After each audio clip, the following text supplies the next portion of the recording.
Hello, everybody. How you guys doing? Ugh, so many ads. Yeah, they're off.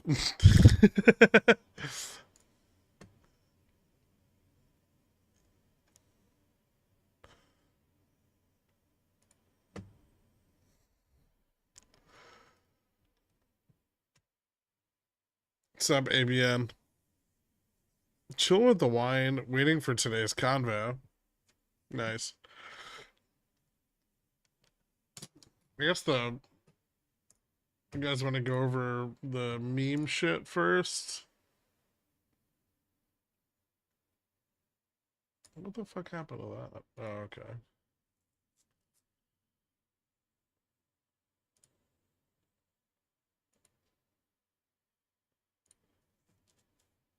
What's up, Dead Rabbit?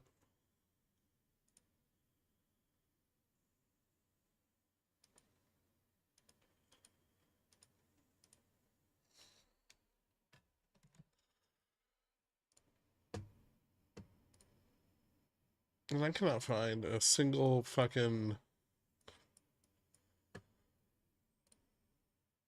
flow that supports it. All right. Meme me up. All right. I'm definitely curious about Upstart, but also two others you might have not looked at before. Okay. Another weekend of bear talk macroeconomics followed by face melters. That's what we do here, popcorn.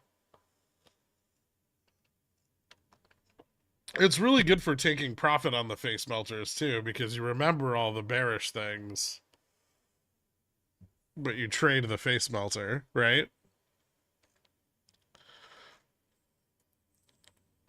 Thanks, Vupper Market Carcass.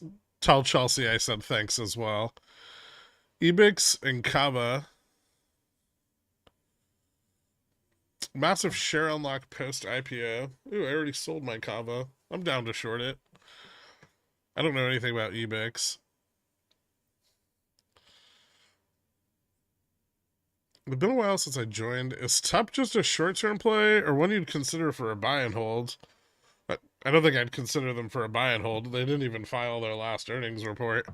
Yeah, just a short-term play to see if there's gonna be any covering of the massive short position that's on it. And it is massive.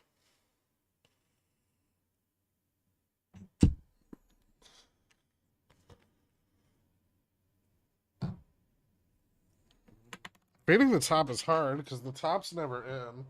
The top's just waiting for you to not have puts.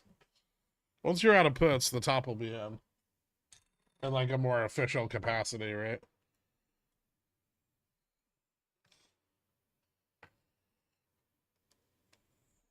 If it makes you feel any better, something like 80% of the puts on the chain are sold.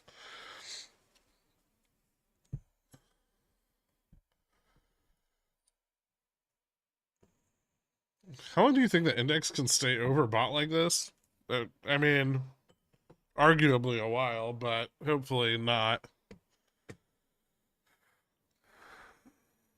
Never. How does a publicly traded company not file earnings reports?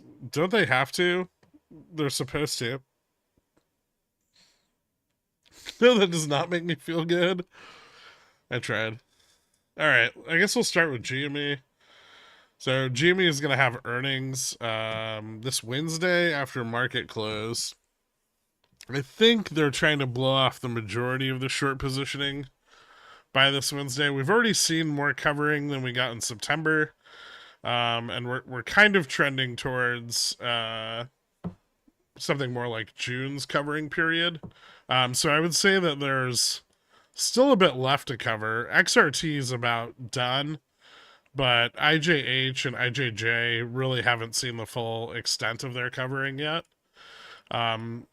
So I would say that we still have a little bit of range here. Maybe not a lot, though. I'm going to check the Greeks right now and see if we saw any changes with those $15 sold calls, because some of those should have fallen off.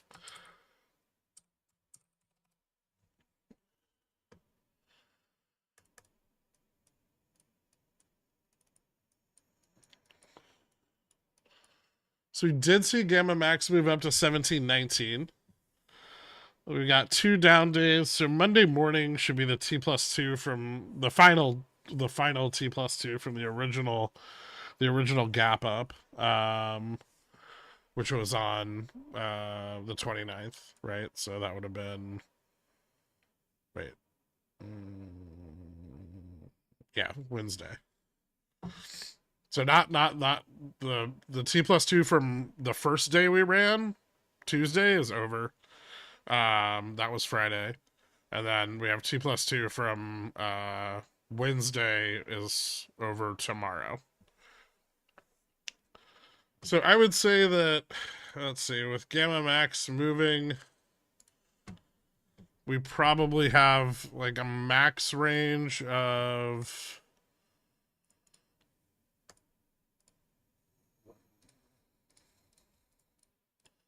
1978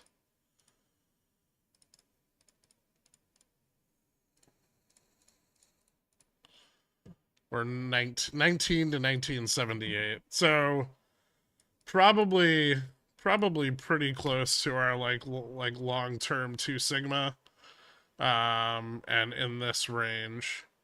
Now obviously an earnings beat might carry us higher on speculation, because that would be, we would see more buying of the underlying institutionally, especially like mutual funds and stuff. So that could drive a little bit of price improvement after that. And then if we see any covering on IJH or IJJ, at least to the same extent that we've seen covering on XRT, that might also be some volume that can come in. So still a little bit of potential this week. I would watch carefully tomorrow if we break Gamma Max or test Gamma Max or a rug pull, though.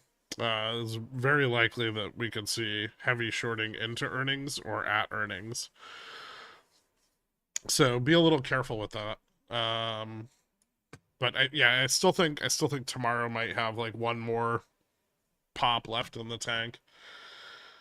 Upstart kind of ran away with itself on Friday. I think it's significantly above Gamma Max. Let me double check, but I'm pretty sure it still is. Yeah, Gamma Max moved up. Well, it didn't even really move up a little. It moved down 6 cents. So Gamma Max actually moved down 6 cents, but Upstart's already about $3, almost $3 above Gamma Max right now. Now this happened previously when Upstart short squeezed. It would, every like 2 days it would break through Gamma Max, and then it would pull back, and then it would break through Gamma Max again. There's definitely the short interest there, but it's not as compounded as it previously was. Remember, a lot of the long short interest that's open on Upstart now is open, up in like the 70. It was like the 70 to 50 range. So they may be far less likely to capitulate than the prior short position, which had compounded between like 15 and 23, right? So yeah, this would have to run a lot harder to short squeeze, but it does appear to be squeezing off some of the short vol. So obviously, one can lead to the other. Delta isn't even positive yet here on the dealer side. Friday's expiration saw a little bit of the gamma slide off, but we're seeing like bot put delta or rocket, which is usually a really good sign. And then also call interest is picking up a lot as well.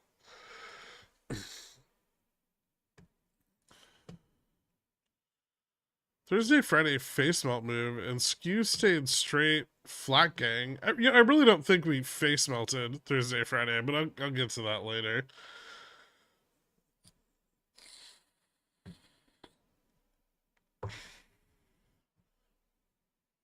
Remember that time I sold Upstart this week before the run? Big sad. I sold some before the run too. It fucking dropped like a rock the other day. And if QQQ had continued down, it would have kept getting fucking hammered. What price for Upstart should I remove all of my thongs? How many are you wearing?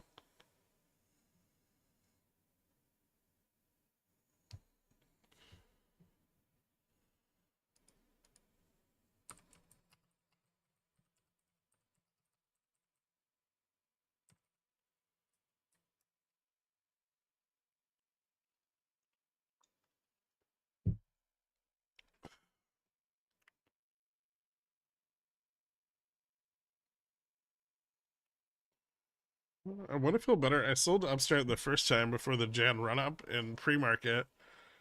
I think maybe we should fuck with it. Shouldn't fuck with it. Didn't you also decide not to buy when it was a pickles pick right before the short squeeze?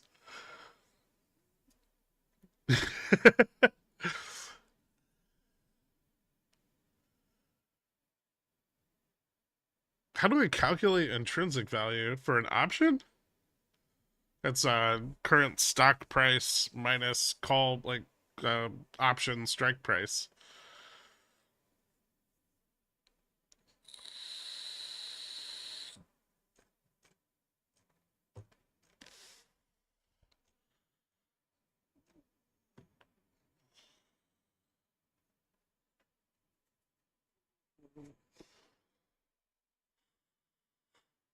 For the underlying, you mean like valuation calculations?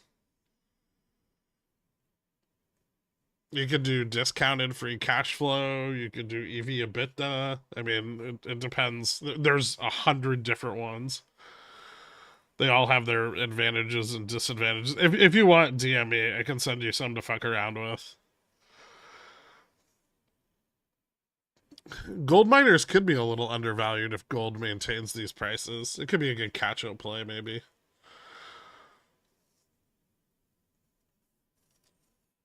I played. I don't know if you guys remember, but I played like gold, barrack miners the last time. I actually like them a little bit better than the gold miners ETF. But I played that like the last time gold spiked really hard as a catch up, and it did pretty well.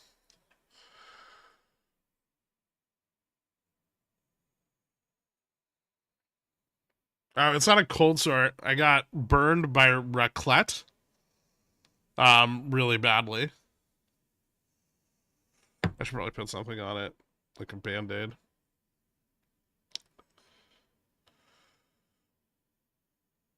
Yeah, like the cheese, the delicious, amazing cheese.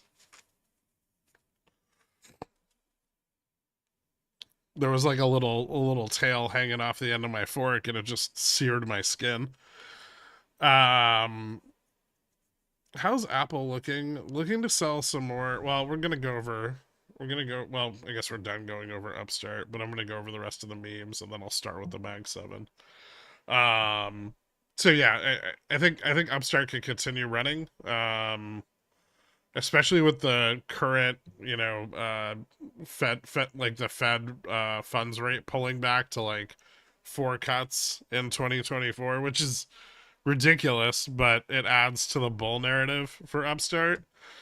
And a lot of people just pile in because it ran so hard last time, right? So it could get some FOMO as well. We may see it pull back below gamma max before moving up again, but probably, or maybe not a lot.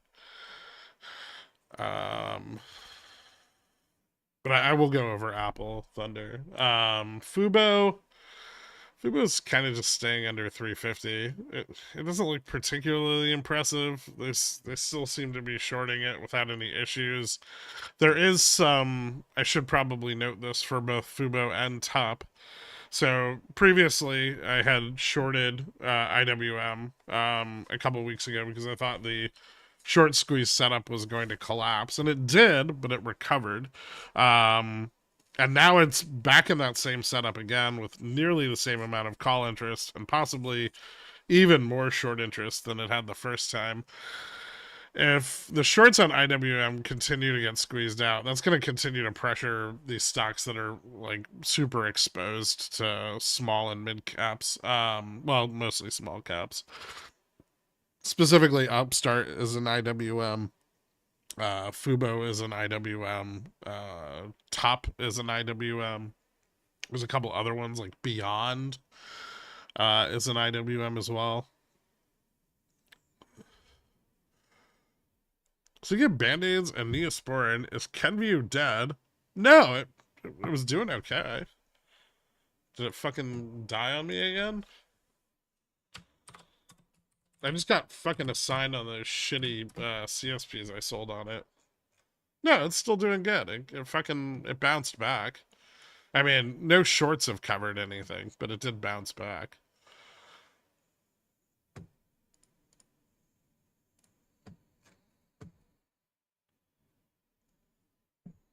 Yeah, I mean, you think Band-Aid or Tylenol or whatever it is they have is gonna die ever?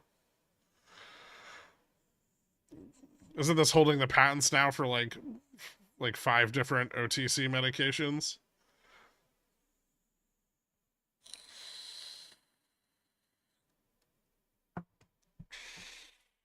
No,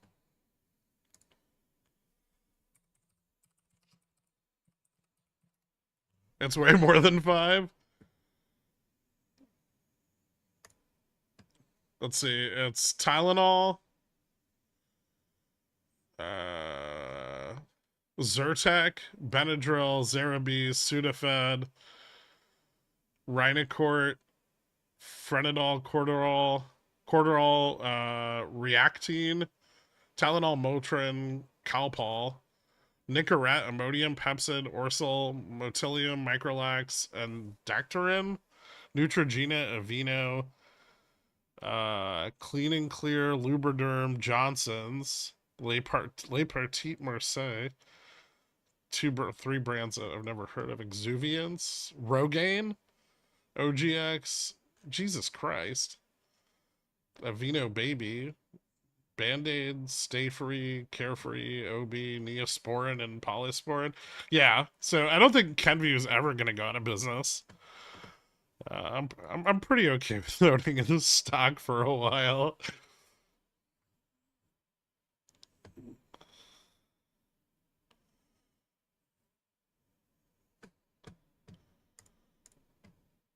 All right, let's take a look at. So, Siri's borrow rate jumped up. Siri may see some covering. I know its borrow rate moved up hard last week again, and that generally precedes some covering. I'm still sitting on bags on that one, so I'd like to get out of the rest of my leap options. 1 second, I'm trying to find the borrowable shares.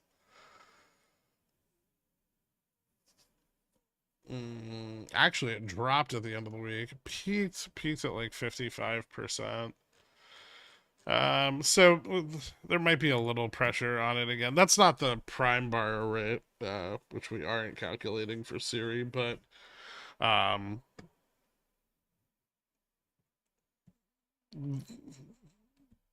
the share lending rate on Siri is ridiculous. I think that's why Buffett bought back in, because it's been steadily above like 20% for months now.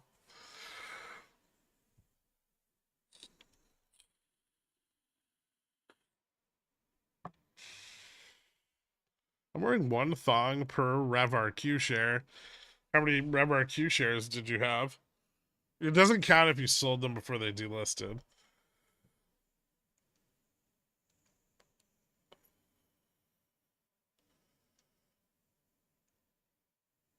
I bought a 1531C Upstart for 90 early in the day and sold it 2x. I could have made $1,500. I had some that I bought like in the early part of the day, and I got stopped out of them at one point. But I made like, I don't know, I think like 2x, like 110%. That was fine. Whatever. Who gives a shit? You made money, right?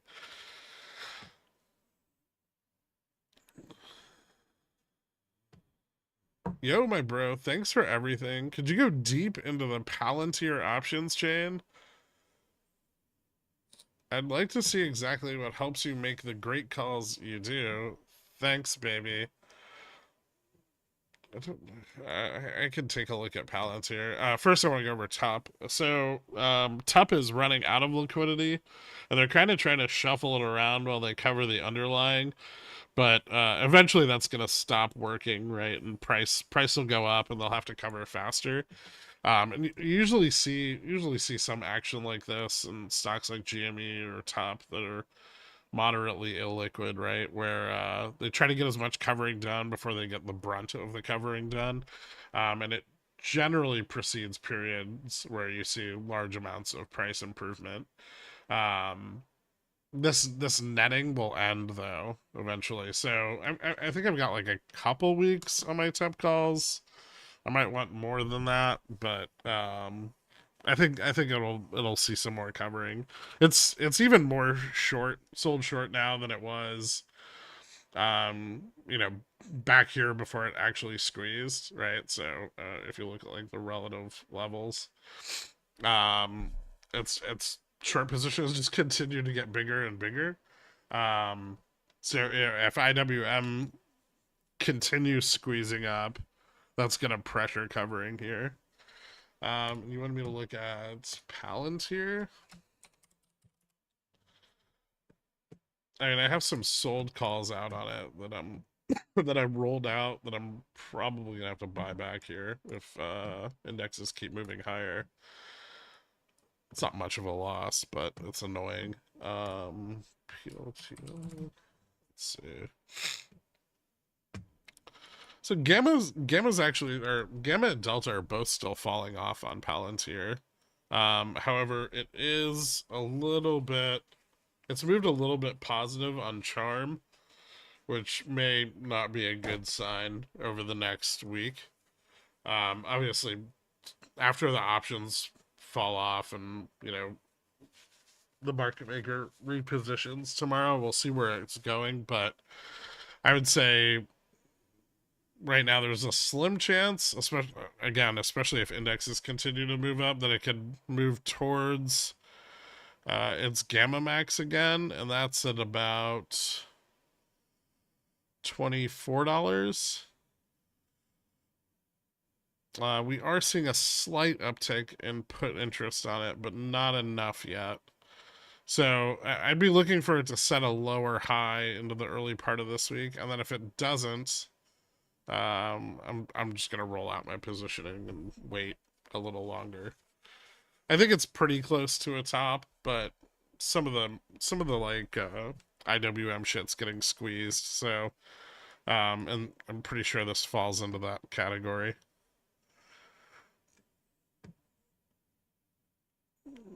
I do want to buy back my 1950-20 for December 15th. Well, you've got a little bit of time. I don't know if I rolled them out to December 15th or not. I actually can't fucking remember. I might have. No, I rolled them out to the 8th. So I might pull them back and roll them out another week.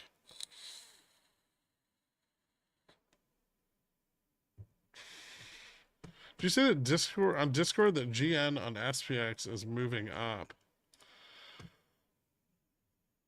It's non-stopped moved up for the last like 3 weeks.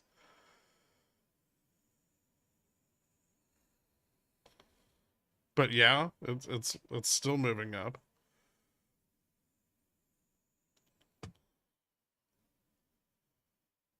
I had 69 revs. Could I be wearing any more thongs? Rip Matthew Perry. All right, let's take a look at a couple of the pertinent. A couple of the pertinent Mag 7. So Apple's still kind of nearing a top here, and weakness in Mag 7's actually giving me a little bit of confidence for this coming week. It did bounce over the last couple days, but not a lot, and call interest on it did not catch back up to where it had been. So prior to the OPEX expiry, well, the week after OPEX, I guess is when most of the calls fell off. Like current call interest has not reattained that level. So we've seen very little additional call interest come in. A little bit of charm fell off on this expiration. And so I'm thinking it's still pretty close to its top. I think I've got 2 weeks on these covered calls. I might sell some more. Obviously I prefer to sell them above risk. Because you get more premium. But yeah, I'll probably sell some more on it. I'm still not ready to enter a put position, at least not until delta on it turns negative. And then if delta on it dips negative, I might, or starts dipping negative, I'll consider it. But right now it's nowhere near there. When pipi, do you want me to send you like some dick pics or something, Dirk?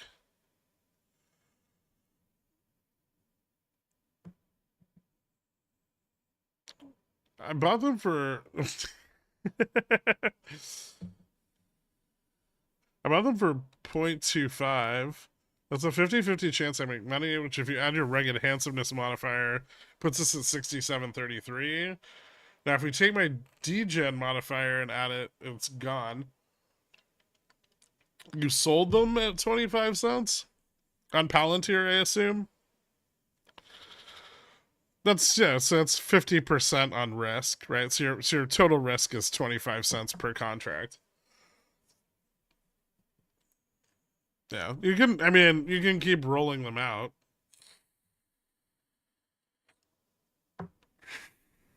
You do want to be careful with how many times.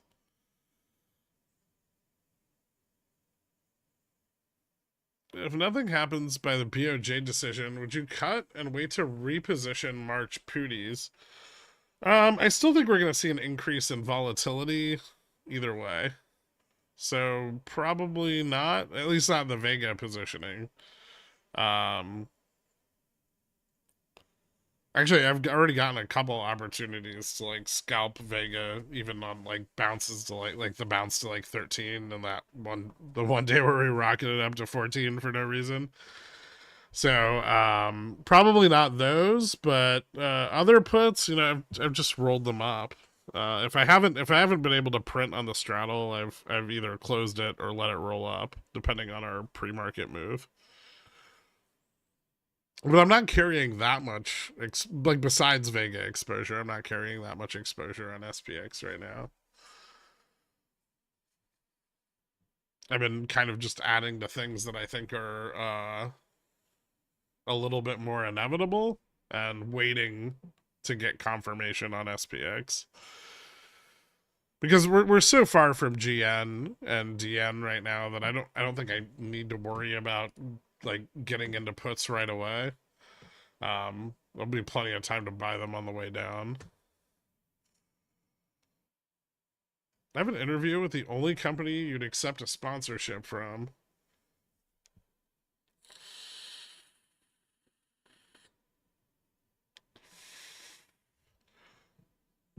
Citadel?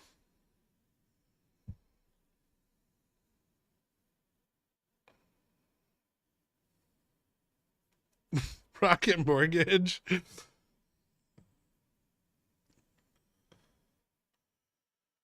you're looking to start a FUBO position, what price range would you target? Under $3. And yeah, I would probably wait for a market correction or for FUBO to miss in earnings.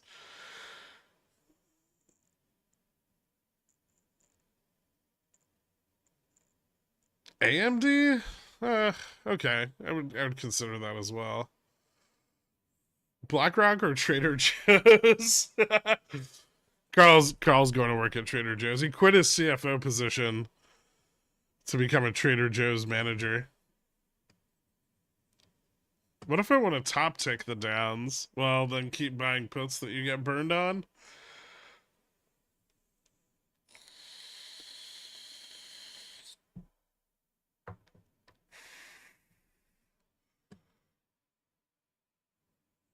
What volume profiles would support loss of meme runnage tomorrow and Tuesday?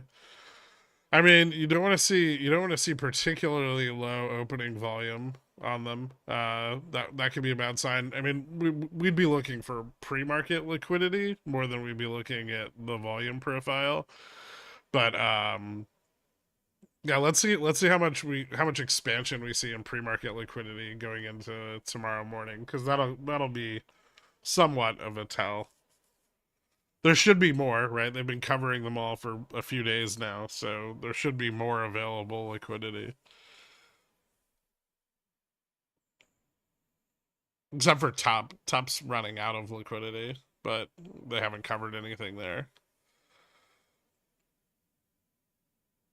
I think there's a chance that I'm sure it's a lot of memes on Monday to avoid the T2 for Tuesday. I don't think T2 on Tuesday might matter for like Upstart.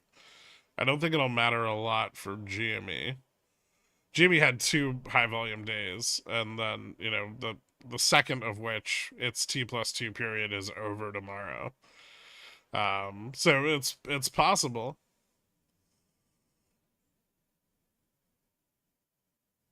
But again, we'll just look at pre-market liquidity, right? The fuck are these? I'm not using those. Um,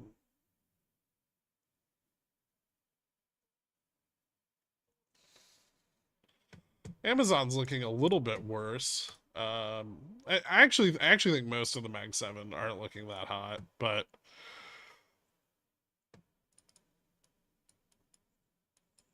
and part of that might have to do a sector rotation. As you know, as more and more rate cuts get priced in, funds are going to start worrying more and more about deflation. And that'll be like the next that'll be the next bear narrative, right? Is that like inflation is beat, which it's not, but inflation is beat, but Powell isn't going to cut rates.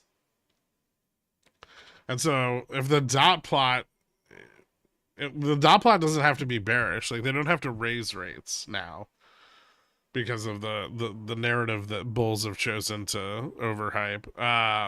They just need to stay flat. And if the dot plot indicates that they're going to stay flat until the end of 2024, that means Fed fund futures are going to have to reprice several rate hikes. Um, and that can be as early as the 13th. Yeah, I don't think the Fed's going to cut rates at all. I don't think the Fed can cut rates, right? If they cut rates and Yellen continues, her fiscal policy at its current trajectory, inflation will actually explode.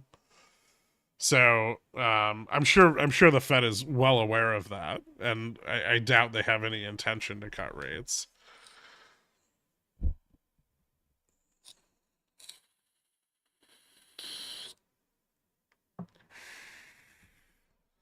But Amazon, very similar situation to Apple. Call interest is very slowly falling off over time, but Delta and Gamma are still positive. It can chop around this range quite a bit longer. I don't think it's going to hit Gamma Max. Gamma Max is at like 155. Um, but it may be a little while till it comes down, at least substantially. Next, I wanted to look at. I don't care about AMD. Don't really care about Google. Meta. Meta's had some kind of weird options interest changes, so we can talk about that real quick. Piece of shit.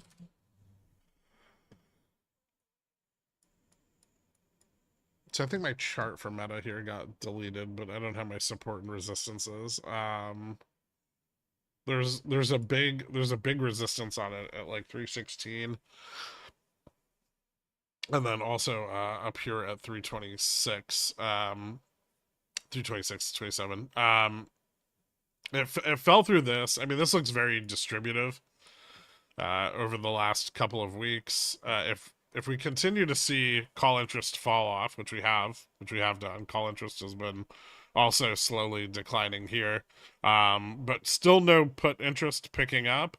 As dealer delta starts to dip negative, it may start to move down a bit harder. This might not be like a bad long short, with a confirmation at the 316.75 level, and then you'd be targeting probably like 280 or maybe 280, 260. Very similar to the last like kind of distributive period that it had prior to earnings. So yeah, I would say if this starts to break down like $10 more, there's a good long short opportunity there. Didn't care about that. Microsoft wasn't really that interesting. Microsoft could really I think Microsoft can still kind of go either way.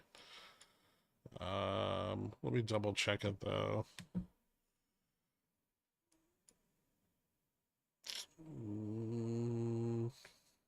Microsoft's actually kind of starting to look a little bit bearish. Call interest picked up on Friday, though, so it may bounce in the earlier part of this week, like Tuesday through Wednesday. And then maybe I'll check back on it and see if there's some profit taking there. Because that does look like it looks like it's starting to break down, but its flows are still pretty strong. Netflix has obviously got ridiculous. It already blew out almost blew out the top of its trend. If this continues, like, this could be a good short, but you need to confirm it a lot on the way down. So the 50 level is really important. And then beyond the 50 level, you probably need to confirm at 45 and then 25. But it is selling off hard. Put interest or call interest just falling pretty rapidly. Charm's gonna turn negative at 250. So yeah, that 50 level is really important to confirm on. But the risk should be moderately tight. I would say risk is pretty tight. You can do risk at like 70 or something. Just see if it continues to fall off. Good volume on the sell-off as well. NVIDIA looks very distributive. We talked about how, it's kind of Wyckoff here. I would look to the long-term trend on this to confirm downside, though. And it already did find support Friday. And this may bounce maybe back to like 75 or even back to like 80, 90 before coming down again. So I'd be careful if you want to short it, but I would actually say that if this moves positive Monday and regains 40.70, it's probably a good long over the next week. I want to check the options interest on that, but it looks like it could be pretty good.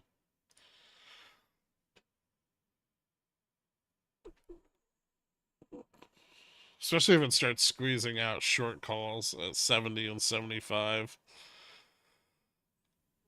And that would be a bounce off of gamma neutral, which the last time it bounced off of gamma neutral, it moved from 411 to 500. So let's see. Yeah, so call interest is right on the verge of breaking down. And it actually slipped negative gamma on Friday on the market maker side, like for exposure, but bounced back this week. But call interest is falling off, put interest is picking up. Charm's pretty flat, and we're seeing fewer short puts come in on it. Yeah, I would just watch gamma neutral, and maybe even you could just straddle it and then cut the loser quick. Gamma neutral's at 463.05. But that might be one approach to playing it, is just to get a straddle and then, confirm on the next like $5 range if it's going to go up or down, cut it, and then buckle up.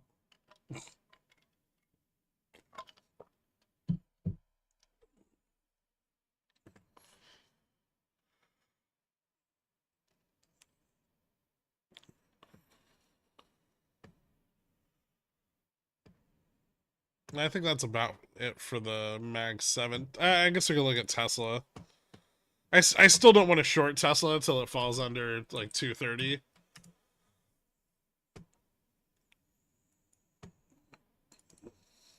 The call interest kind of just keeps coming in and falling off here. Yeah, I feel like I'd be okay with shorting Tesla if it fell under 230. That's still the case. If it bounces on 230, you could probably play the upside, but it's pretty risky. And I don't think there's a lot of interest there. Delta keeps dipping negative. That's why all these runs keep failing. There's really not a lot of support for them. Put interest is picking up a little bit while the call interest falls off. But yeah, I would still so nothing's changed on Tesla. I would still just confirm down here.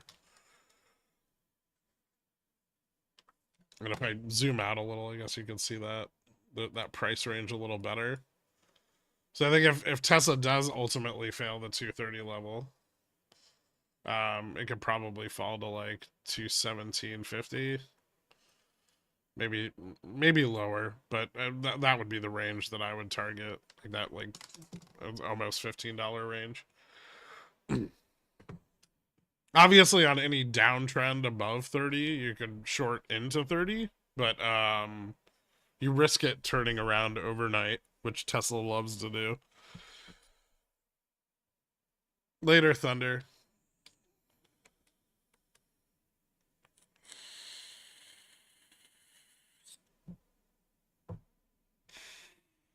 The Fed would be making a mistake to cut rates. I don't think they can. I really don't think it's possible. Not with fiscal policy the way it is right now. So yeah, I agree. It would be a huge fucking error on their part. But they could simply suggest they might with a mixed dot plot and keep the bull fuel fueling. Well, the longer the bull fuel fuels, the faster the money is gonna burn up, right? We saw this in July, right, with the consumer getting blown out, and we had that like quick, like that flash in the pan, like equity bubble where everybody started, like, consumers started spending a shitload more money in the early part of the summer. Um and everyone got all excited, and then it all collapsed on them.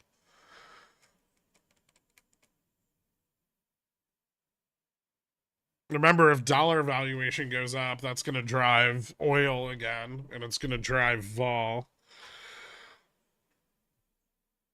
And there's still no central banks anywhere buying bonds. Not at around, like, China was maybe the last one, and that was just in order to, stabilize the price on the yuan. And they don't need to do that now.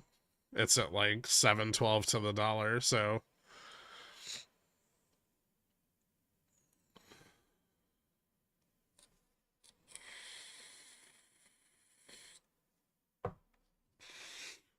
I mean, think of it this way, and JPow's said as much. It's just that no one listens to him. But think of it this way, like, the Fed can't the Fed can't cut rates if our economy is doing amazing and the rates are high, right? Why would you cut rates? If we've got 5% growth over quarter three, and rates are, the federal funds rates at 5.33, that's amazing, right? We just keep doing that forever. That would be literally the perfect scenario. Why do people think the Fed has an incentive to create a wealth effect? Because they always have, right? When bulls have needed the Fed to bail them out, they have. The difference this time is the Fed can't really bail them out.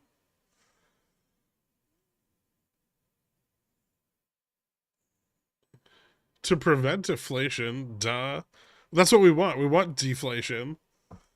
We don't want disinflation, because then inflation is still increasing, just at a slower rate, right? We want deflation. The inflation's supposed to go down. There's no mechanic to bail them out at this point. Jesus Christ. It's kind of frightening.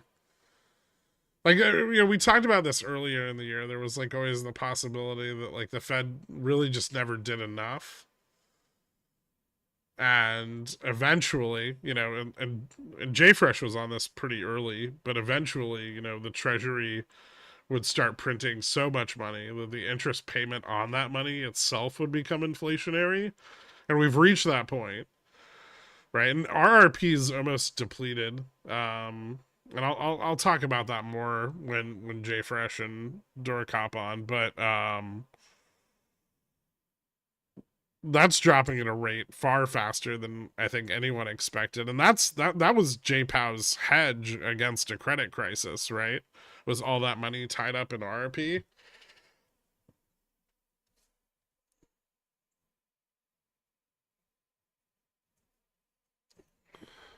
Deflation is very dangerous, yeah.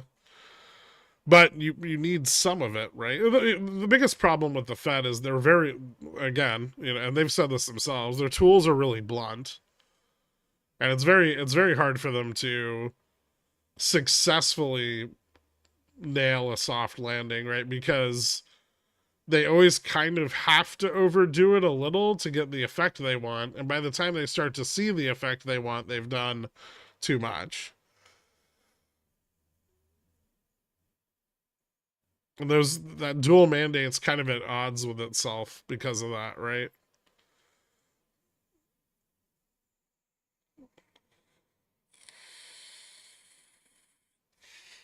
No, top is super risky. There's entrenched shorts. They're gonna fight tooth and nail not to get squeezed out.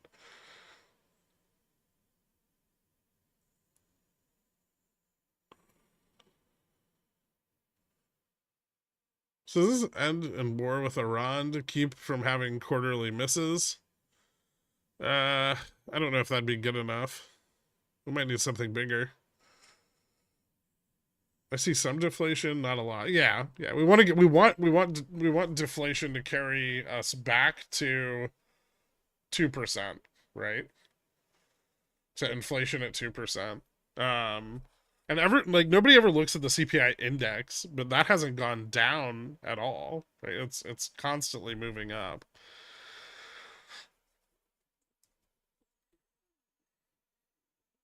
And so we needed to move down a bit, right? We needed to pull back, and and we're still really far from that. I mean, obviously, inflation is sticky. The consumer is willing to pay, the inflated rate for goods, and that creates like very sticky prices, right? Because corporations want to beat their quarter over quarter. They don't want to discount their services or their products ever again. Like you never want to go back to the cheaper price. Can you go over SRF price targets and your thoughts are in the longer term? I keep adding to my position. I mean, I haven't really added much recently, but sometimes I add when it falls below NAV, which hasn't done in a little while.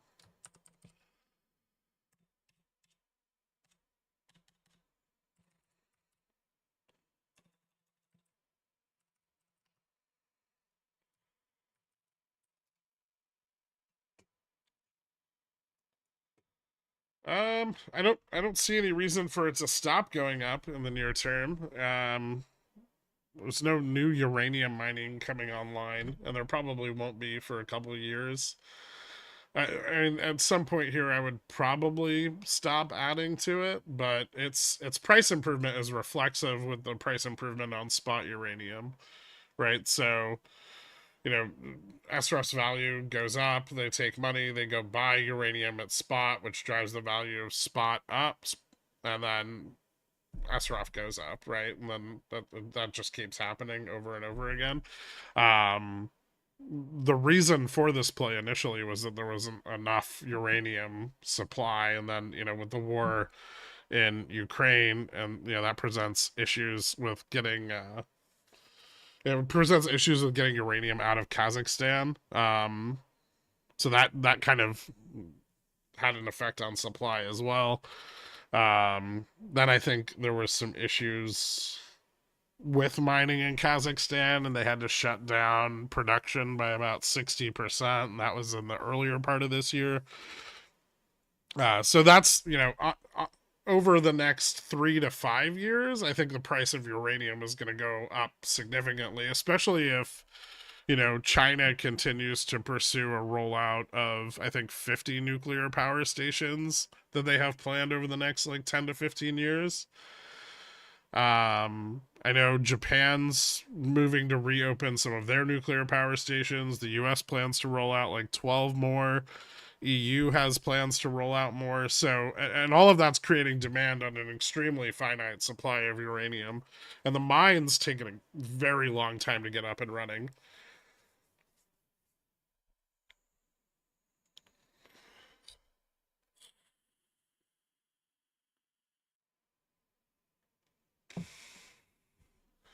bankruptcy's still on the table. I'm not sure if bankruptcy's still on the table for Top. They did refinance their debt successfully. They still have issues actually making money, but they've been outcompeted in their core sector, so that's partially on management. But there's a path for them to survive still. I think they've moved a little bit harder into e-commerce. They're moving away from that like multi-level marketing, which had been so successful for them in the past. So yeah, I think there's a chance that they could turn it around, but I have no intention on owning Top. It's just interesting because it's overshorted. It's overshorted, and shorts on its primary index are getting squeezed. There's not a lot of available liquidity, so there's some similarities to Upstart in there. I wouldn't say there's similarities to Revlon. Revlon had almost no float, right? Revlon had like a float of 8 million, and the primary play on Revlon was vol, right? You were buying Jan 35C because if Revlon moved from $4.50 to $7, volatility would move from 160% to 480%. Because it had no float, right?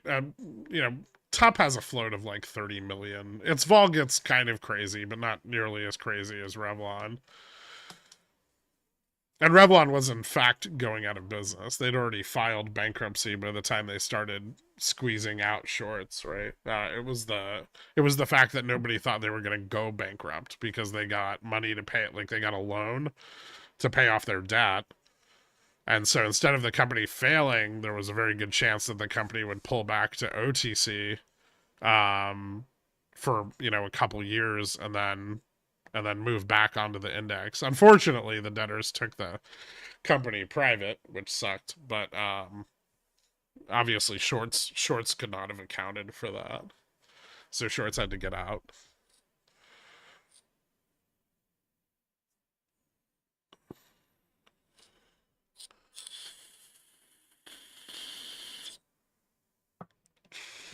Well, with Revlon, there was a risk that the shorts couldn't walk away without covering, right?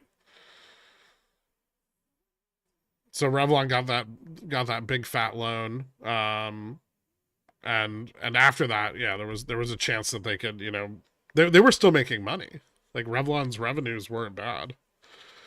Their revenues and cash flows were solid. And I'm sure when and if they go public again, they'll do quite well. It was mostly just mismanagement and supply chain issues through COVID that put them underwater, and then they had debt maturing, and that was an issue, and so they got kind of fucked on the timing, but the company wasn't bad.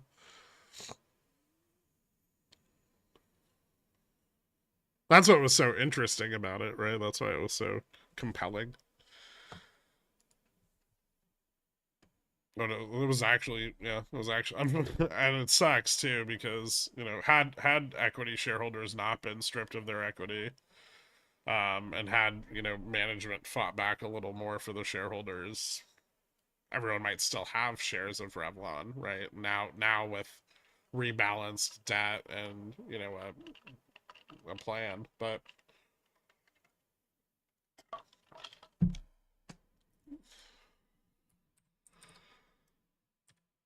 I'm going to go long the Schmucker company. What? Why? I mean, I don't hate it, but why?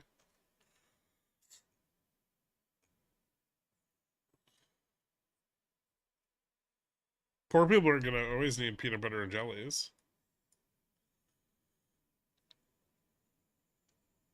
The yield's not bad.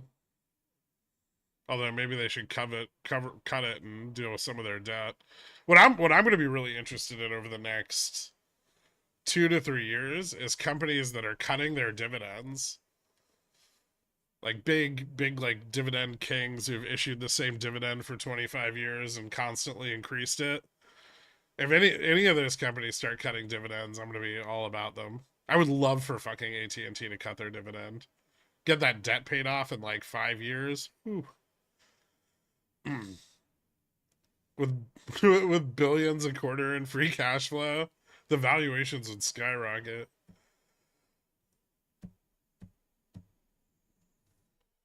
Poor people use syrup on peanut butter and syrup sandwiches. That's disgusting.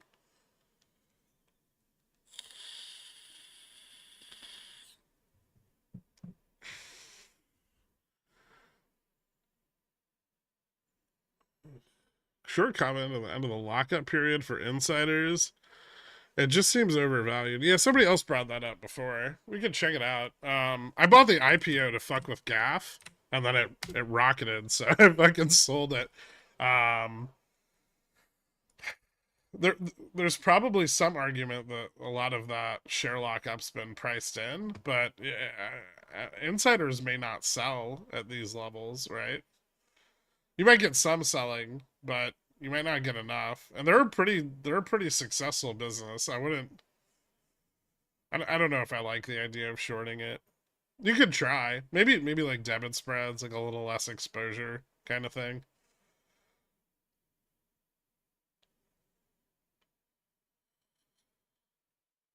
What about going long AT&T now? I don't know what it's trading at, but it's not terrible. I probably wouldn't, but I also bought it, back here and back here. So yeah, I might not go long here. But I mean the yield's good still. It's 6.62%, right? You just remember that if they do cut the dividend, which they could be forced into doing as their debt matures, the price of the stock is going to drop precipitously.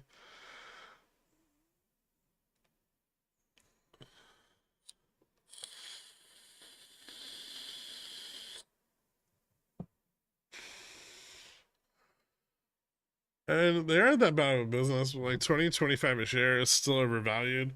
It just kind of reminds me of when people tried to short Chipotle's lockup and they got fucking ass blasted because after the lockup period, insiders bought more. So some risk, right? Do not speak its name. Did you do that? Did you short Chipotle's lockup? I don't, there's two kavas pretty close to my apartment and they're packed all the time. Lines out the doors.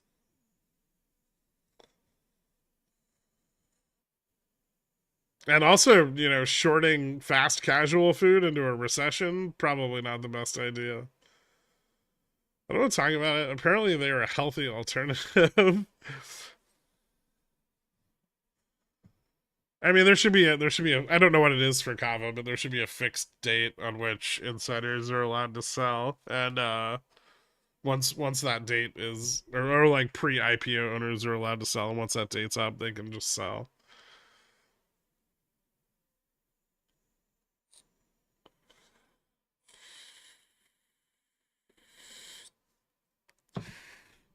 December 15th. Yeah, so I don't think this is. I mean, if AT&T were to maintain their dividend, I don't think this is a bad price. This was my original buy-in range for AT&T. I just got really lucky with like the lead wires and the fucking missed earning, like the missed earnings back here.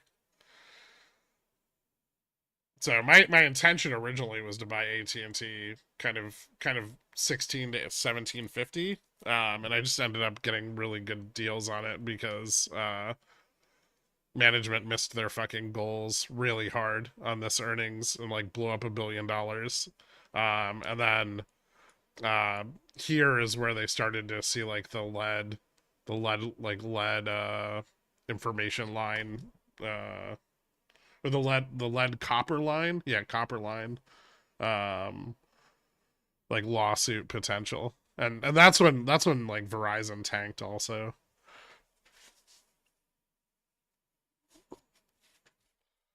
Yeah, except all those lead lines were government subsidized, so like there's still a really big question of like how much liability the telecoms actually carry for that.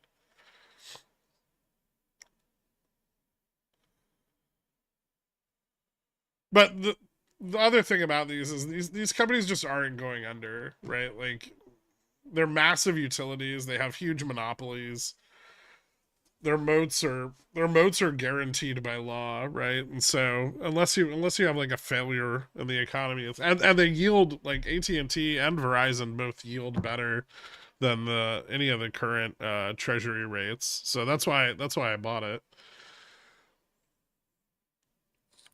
But if they did cut the dividend, or they had to cut the dividend due to debt maturation, then I would probably double down on my AT&T position.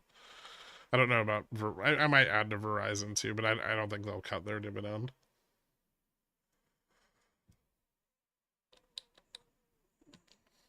I'll say it again. For me, AT&T fiber is amazing. $55 for fiber. That's kind of like the going rate. And if you live somewhere where they only have AT&T, there's probably not any other choice.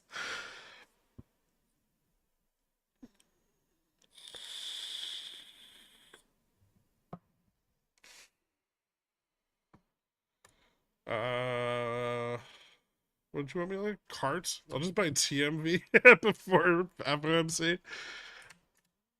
What if JPow's super hawkish? Is this Instacart? Who the fuck uses this shit? I hate this company, by the way. It's like $20 to get your food delivered. Amazon will do it for fucking like $5.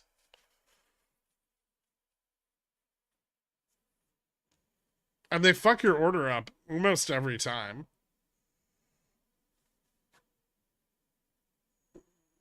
Oh, TMV is the bear one. Oh, okay. Yeah, I think we're still going to see yields move way up. And that'll be interesting too, right? Because after the short positions out of treasuries, and it's decreased by like 45% over the last 3 weeks. It's still huge, but once that short position's out of treasuries, there's nothing to stop credit spreads from moving back. There sure as shit isn't going to be any QE, right? So I don't see why we can't see credit spreads move back to like 5 to 6, maybe even 7%. Especially if Yellen's just going to keep fucking dumping treasuries on the market.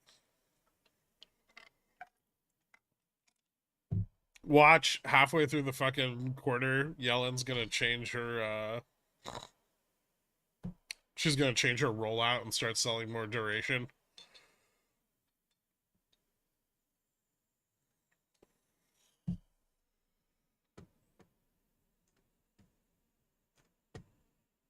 All right, let me see what Dork and Jay Fresh are up to.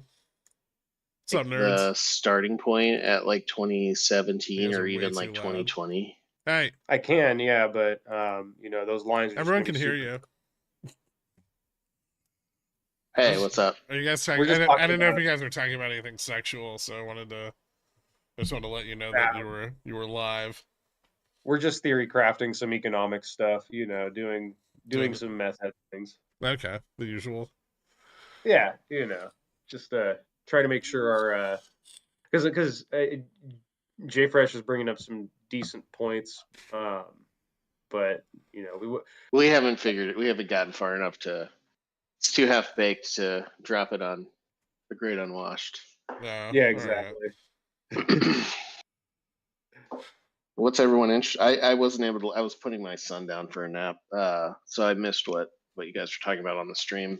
Oh, I just kind of went over the memes and the Mag 7, none of which look particularly bullish. Microsoft might look the best out of all of them. Yeah, but the rest of them kind of look choppy. I guess Nvidia's got maybe has a little pump in it if it starts squeezing out short calls again, but none of them look particularly good. There definitely isn't that level of enthusiasm that was there over the last 2 weeks on the call side. But I think it's interesting that everybody's asking about memes in the Mag 7. It just feels like we're so back 2021 all over again. Right? Yeah. We're not. Uh, Yeah. yeah. Well, the retail sentiment in the market is at, I think, up to like highs from 2021 right now. Yeah, So all well, time. yeah. So they think we're back. And I have a theory. I have a little, and this is half baked too, but it's simple enough that I will throw it out there. This is a correlation, not necessarily a causation, but I thought it was interesting that the amount of leverage, aka how cheap your option is, Yeah. or how out of the money your option is, has gone up. Went up dramatically in June and now. Yeah. That's And if you look retail. at the retail sentiment, it spiked in June and now. Well, I mean, you've got to run it to get the bag holders to jump in, right? Yeah. I mean, So if you look at like Nvidia is a really good example. Its top range is super distributive, right? Like it keeps getting these like crazy run ups and then crashes $50, right? Like that's just like textbook distribution where like retail's FOMOing all the dips and institutions are selling all the tops. yeah, fun times. Yeah.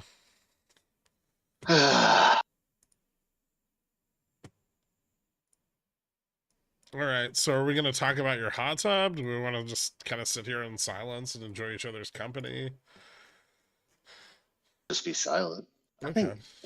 I think people would enjoy that. Yeah. I'm talking about there's not much to say. The hot tub is it's fine. I mean, I cleaned my salt cell. Ooh. I did that. I did. Yeah, Well, I you did did that a like couple weeks ago, right? yeah. How's it So going? Is your muriatic it's- acid levels down? I mean, acid. You have to put in a lot of acid. All the organic matter tends to make it more basic over time. But my pool is salty. I think I put in too much salt. I'm at like Interesting. 3,300 parts per million. And if you go too far over like 3,500, currents get too high and it could oxidize. It could like fuck up your. Sounds like you're getting on board with the shrimp farm idea. Yeah, I guess. Yeah, I could Okay. just stop putting. I'll just stop putting in acid for a little bit. Throw a little guppies in there, or whatever you call shrimp babies. Well, like fry. I believe they're called fry. Ah, yeah. There are Yeah. some fries in the pool. Yeah. Dirk, are you Nice. trying to start a shrimp farm subsidiary in JFresh's pool? Well, ideally, I could license out all my shrimp farming, and then I don't have to do any work myself. Yeah, considering my proximity to the Gulf Coast, could we call them Gulf Coast shrimp? That we could Yeah, market them absolutely, as that. of course. So you've got like the Atlantic shrimp, and Yeah. I've got the Gulf Coast shrimp. Yep. I like it. I just like the stream, Dirk. What? I just like the stream because you're talking about shrimp farms again. Nice. That's all it took. I actually Well- know someone who's a shrimp farmer in the Midwest, and they make a pile. See, I told you guys. You might be getting me on board with this idea. It sounds like a lot of work, but people like shrimp. Shrimp are like $23 a pound. They're insects. They're not. Remember that one guy who grew cockroaches in the middle of nowhere? Oh yeah, yeah. You remember that dude? That Yeah. Like that, right? guy. Oh, my But God, shrimp. I forgot about that guy. Yeah. So we want to talk about the market at all? Yeah, I guess we should. I mean, if do we have any charts? Do we have any fun? Dork's got some lame fucking Fred Dork's charts. got charts. They're great. Those charts are really good. All right. We could The the market or the economy, because those are two very different charts I posted. what the hell is going on in the markets? Can we just start there? It seems like everything is out of whack. Everything Like is not out of just whack. equities, but like absolutely everything. Commodities, bonds. The dollar's at Oh, yeah. 103 and the 10 years back to under 4.2.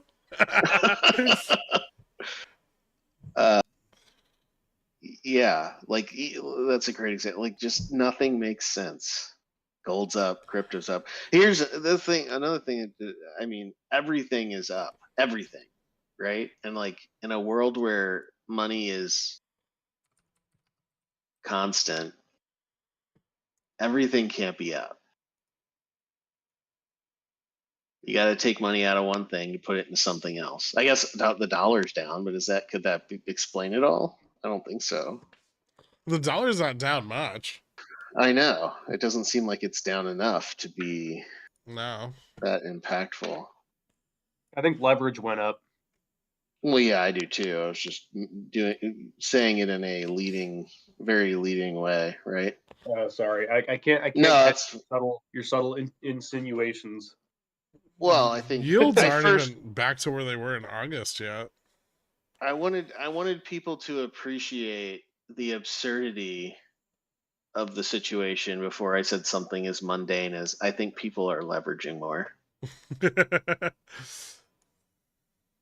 Because it's very apparent that I think there's just everybody's just speculating like mad. And I think there's also a fair amount of squeezing going on in all sorts of places, obviously. I mean, I think IWM is just a straight up squeeze at this Yeah, point. yeah, it looks like one. It Um, almost wasn't for like a day there, and then it just reversed right back around. yeah, bonds are squeezing. Yep. When does the squeeze stop? Because when the squeeze stops, it's going to get gnarly. I mean, I feel like on equities it already has. Yeah, I mean, I tend to agree with you. It seems like we're mostly pooped out. I mean, maybe 46.30, Like but small caps and Dow a little more.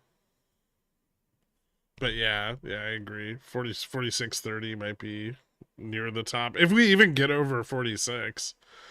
yeah, 46 uh, had some pretty staunch defense, right? There's some sold calls there, and they're pretty far dated. I don't. I'm not too sure anybody's gonna let it get past that hurdle. I have an yeah. issue. And it's really hard when VIX is at 1250 and you have to sell like 10 times the number of puts to get the leverage you need. And then it's not like they're buying into like a wall of like one wall of sold calls, right? It's like sold calls like all the way the fuck up and like huge leverage on them too. Yeah. I made a chart, you guys, that discredits the soft landing and why everything's going up. Where's your chart? It's in the Do you want me to the open it? if you Oh, want, the yeah, it's the last yield one? curve one in the Okay. general. Yeah, Yeah, I'll pop it open. Give me a second. The last one? yeah, the very last one in there. So it's kind of hard to tell. Let me know when you got it up. I got it up. All right, so it's hard to tell like which one is which, like which one is when, I should say. But the least recent one is light green, and then next comes darker green, and then next comes red, and then next comes blue. Okay, so if we look at this chart chronologically, it tells us that we experienced a bear steepener in the curve, right? Remember, we were all bear steepenered up over the past, Pips. No. right? But what happened over the last month, just over the last month, which makes this incredible, is the yield curve did a complete 180 and re-steepened, with gusto, with a little bit of flattening at the far end. But what it's doing is it's priming itself for the bull steepener, right? Which is the bull steepener, counterintuitively, is actually the opposite of a soft landing, right? Yeah. So the bear steepener is basically, bear steepener means bearish for bondholders, and bull steepener means bullish for bondholders. Yeah. So when we see How can they both be steepeners? because shut up, I Jay hate Fresh. this It doesn't make terminology. sense. This Fuck off. terminology is terrible. The word steepener needs to not exist anymore. Fuck off. You know what? You're not an economist. You don't get any say in what happens in the market or the economy, douchebag. So you're not. I mean, you are a douchebag. But so, anyways, so the fact that we've reprimed for a bear steepener or a bull steepener, sorry, over the course of one single month, right?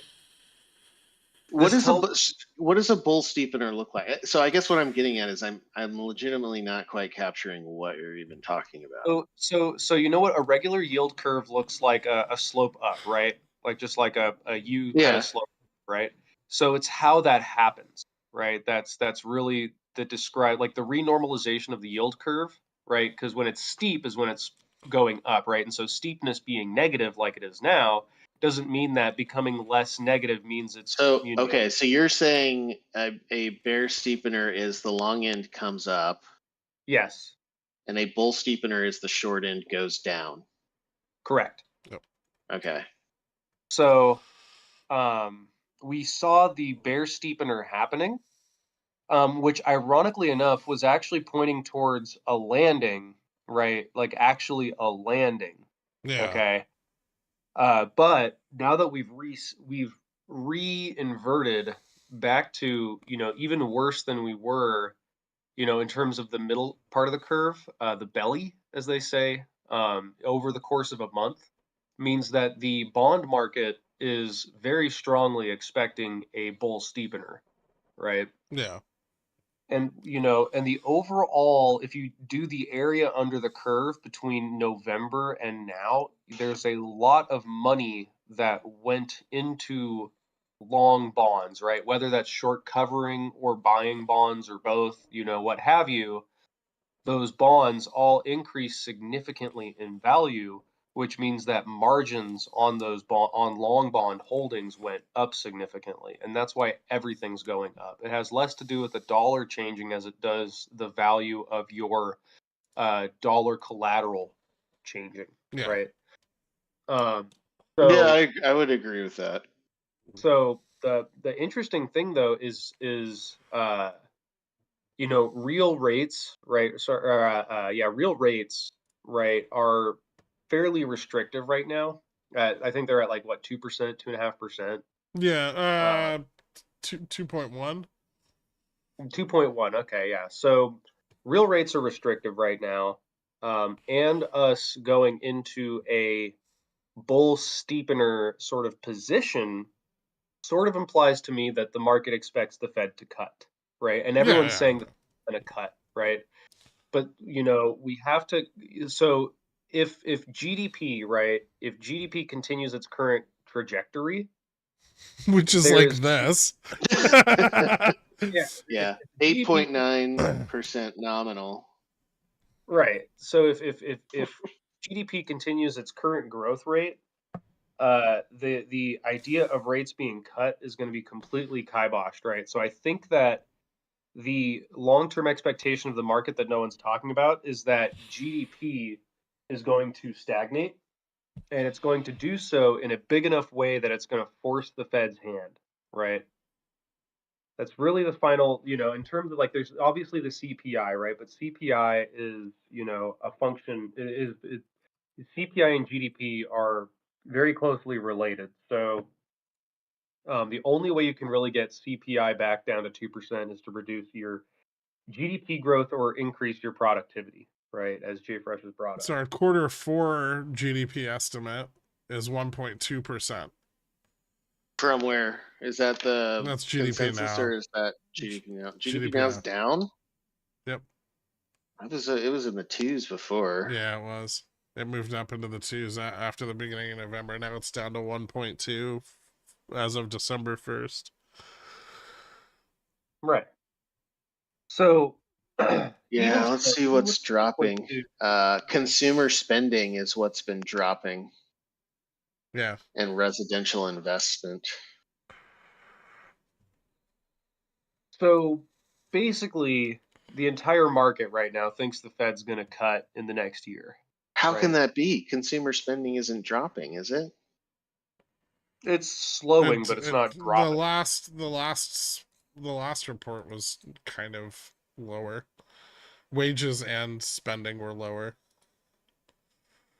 But in terms of PCE, it wasn't negative. Like in terms of a change, it was still positive. So it's still growing, just less slowly. More Right. slowly. Yeah. Yeah. So All there's right. Well, yeah, we'll see. I don't know that I believe it. We'll see. I mean, there's just so much stimulus occurring that it's hard to believe that we're gonna slow down. right. So we can go to my next chart now if we want to sort of talk about the stimulation that's happening, which there is stimulation happening based on When my we do chart. So the this is industrial loans, no the one below. okay, assets. Yeah, that one's it's a pretty short time frame, but we need to look at a time frame this short to talk about whether or not the Fed's stance is sufficiently restrictive, right? Yeah. So this is the assets held by the Fed, right? And it's a month over month change, okay, in billions of dollars. Or a year over year change in millions of dollars, but it's billions, millions, whatever. But it's a notional, year over year change. So we are actually at a higher level of assets held by the Fed now than we were last November. So even though the overnight rate stance is restrictive, we are looking at the Fed increasing its balance sheet, which is stimulative, right? So ultimately, I think this is them trying to, fashion a sort of soft landing by stimulating in the background of the restrictive monetary policy. Well, hold on. So this is what's held at the Fed. The U.S. Treasury is held at the Fed. Yeah. I mean, obviously the number that they're holding is going down, right? But I mean, it looks like this might just be the value, right? Is that what you're saying? On a year-over-year rate of change, it's actually positive now. But that's because the bonds are becoming more valuable. It could be. Yeah, I want. Yeah, I don't think they're obviously not buying, right? I mean, their holdings are going down. Yeah, maybe I picked the wrong data point, but Yeah. even so, yeah, well, all right. Well, we just skip that one. I need to find a better data point. I just thought that was interesting. I mean, but yeah, I mean, I think certainly, I think this at the very least reinforces what you were saying before, and why I agree with the statement that bond values going up means leverage up, because they've gone up quite substantially, and everything in the equities market is highly leveraged with margin, and so it makes perfect sense to me. As the value of your margin increases, you can sustain more leverage. It is stimulative on the economy, just in general too, because everything is leveraged, not just equities, but everything. Yeah, well, I mean, yeah. So then that's what I was going to say. Go to M2, right? Yeah, so we can look at my next chart now to sort of talk about whether or not, in the medium term, and because everyone's anticipating economic contraction, right? And Yeah. a slight economic contraction. We can look at my next chart, which does have M2 on it, right? It's the one I posted on Twitter. It's the red is M2, blue is commercial industrial loans as a percent of GDP, right? And what we see is, very clearly sort of how like the sort of modern economic growth model, right? Where when commercial industrial loans as a percent of GDP is high, we have a lot of economic growth Yeah. generally. When it is low, we have economic contraction, right? And there's some sort of healthy level somewhere. I'm not trying to say it's 10%, but I have a feeling that 10% is good for a healthy, moderated GDP growth. And whenever you get above 10% and hold it for a long time, you're getting GDP growth as a function of these loans that is over leveraged. Yeah, I and we can mean, you really, Yeah, I would say it really 10% is displays like the business cycle very well, where businesses are seeking loans and growth when rates are low during recessionary contraction, right? yeah. Um, and we can see that we've still had, you know, businesses seeking growth through loans throughout the last couple of years, but that is coming down as a percent of GDP, Sharply. right? Whether or not that's GDP going up or loans coming down or both, I could make more charts to sort of figure that out, but this percentage sort of tells us that the forward trajectory of economic growth is beginning to slow, and further prints to the downside of 10%, right, are going to indicate to us that we are going to enter a period of economic contraction. No. all right, but we're not there yet. Not yet, but we're right Yeah. about there. We could Yeah, be sure. we could already be there. Remember, many of these recessions were discovered in hindsight. Real sure, yeah. Um, I mean, that's what makes this so tricky, but because we could literally, with all of the data at hand, it's still the only real conclusion you can come to is we could either overheat or go into a recession, which means that the data is not really telling you much of anything, right? Yeah. There's a few things that tell you that the consumer is getting weak, though. Like, you look at delinquencies going up, things like that. There's stuff that tells you the consumer is not tapped out necessarily, but they are starting to feel the squeeze, right? Their head's getting squeezed a little bit. Yeah.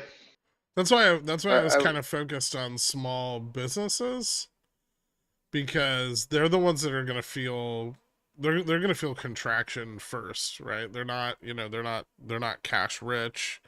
They need those liquid revolving credit lines in order to stay afloat, right? And when they stop drawing down on them, they have to pull back the amount of productivity that they're able to output. And contraction on small businesses is broad, and is, employment's going down, adjusted forward earnings are way the fuck down.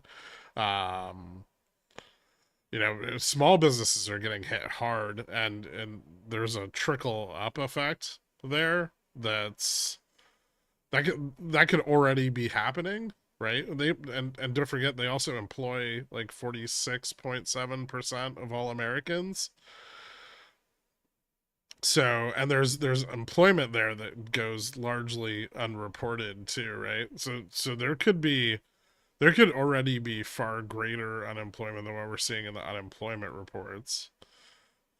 Not everyone qualifies for unemployment insurance.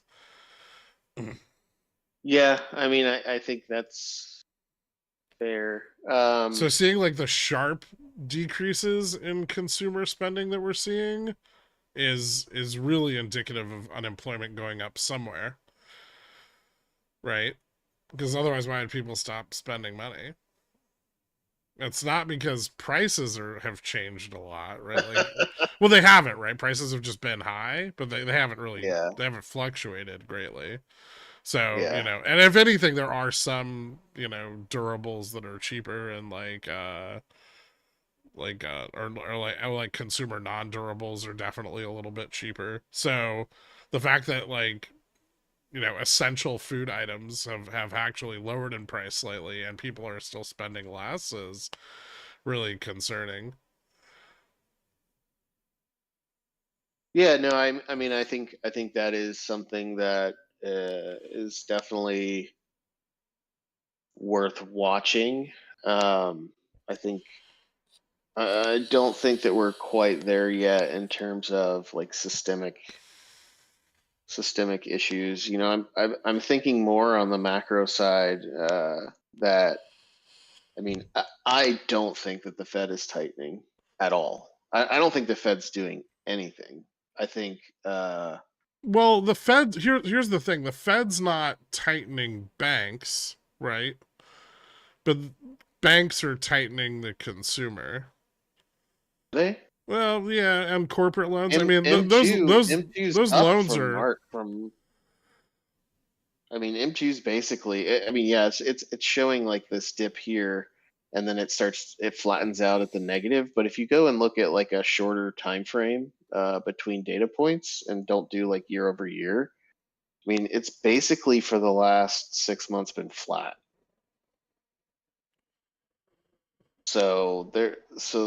And if you look at like all the reports of the big banks, they're increasing their leverage.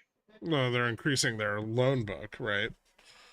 But they're loaning at a higher rate than the federal funds rate, right? So they're putting out loans at 6 to 8%, 6.5 to 8%, right?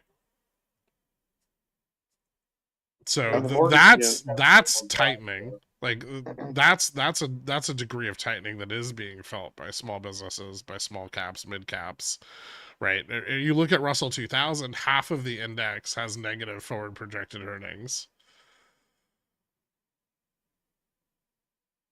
Yeah. All right. Yeah, I haven't spent a lot of time looking at the Russell. That definitely the larger companies are all doing fine, passing on any increases in squozening and credit Yeah, onto yeah, their they are. consumers. And I think it's pretty clear that those consumers are responding by taking on more debt as wages start to slip a little bit. So I think overall the story's kind of same as it ever was. The large companies that have monopolistic influence are winning against their Well, wages for now, but for now. Yeah, yeah, yeah. that's a rug that can get pulled really fast. Yeah. Right. I mean, those things feed onto those things are self-defeating, right? Eventually, it's going to go so far one way that consumption will drop, right? Yeah, all Because that pricing power they took dries up. they took too much of the pie. And I do think that is like if we continue in this current path, that's likely to happen eventually. But at least from a macro perspective, yeah, sure, a bunch of small companies are going to go under. Um, but there's plenty of slack in the labor force right now that someone can still just go find another job. It's becoming a little harder, but there's lots of jobbies growing on job trees out there still. And I think that's largely because banks are still lending and credit is still quite stimulative. The Well, other thing, and the reason that I think this will continue, and the reason that I think that the GDP estimate coming in under 2 for this quarter, I'm not sure I believe it yet, is because the federal government is just still spending like a drunken sailor, right? And yeah. I think it's profound. And I've been thinking about this idea, and I have no idea. So this is also a half baked one, but I've tweeted about it so I can expound on it here. But I've been thinking about this idea that the federal government spending by itself is not inflationary because the Treasury has to issue bonds at least equal to the spending that occurs by the government. So the bonds sop up liquidity, Yeah. the spending injects it, and they have to balance out, right? That's one of the Yeah. rules of our government. The Fed It can't should run it. be neutral. Yeah, so it should be neutral. However, there could be sort of like an acceleration effect, right? If the government spends money, if the velocity at which the government is spending money or the rate at which they're spending money is accelerating,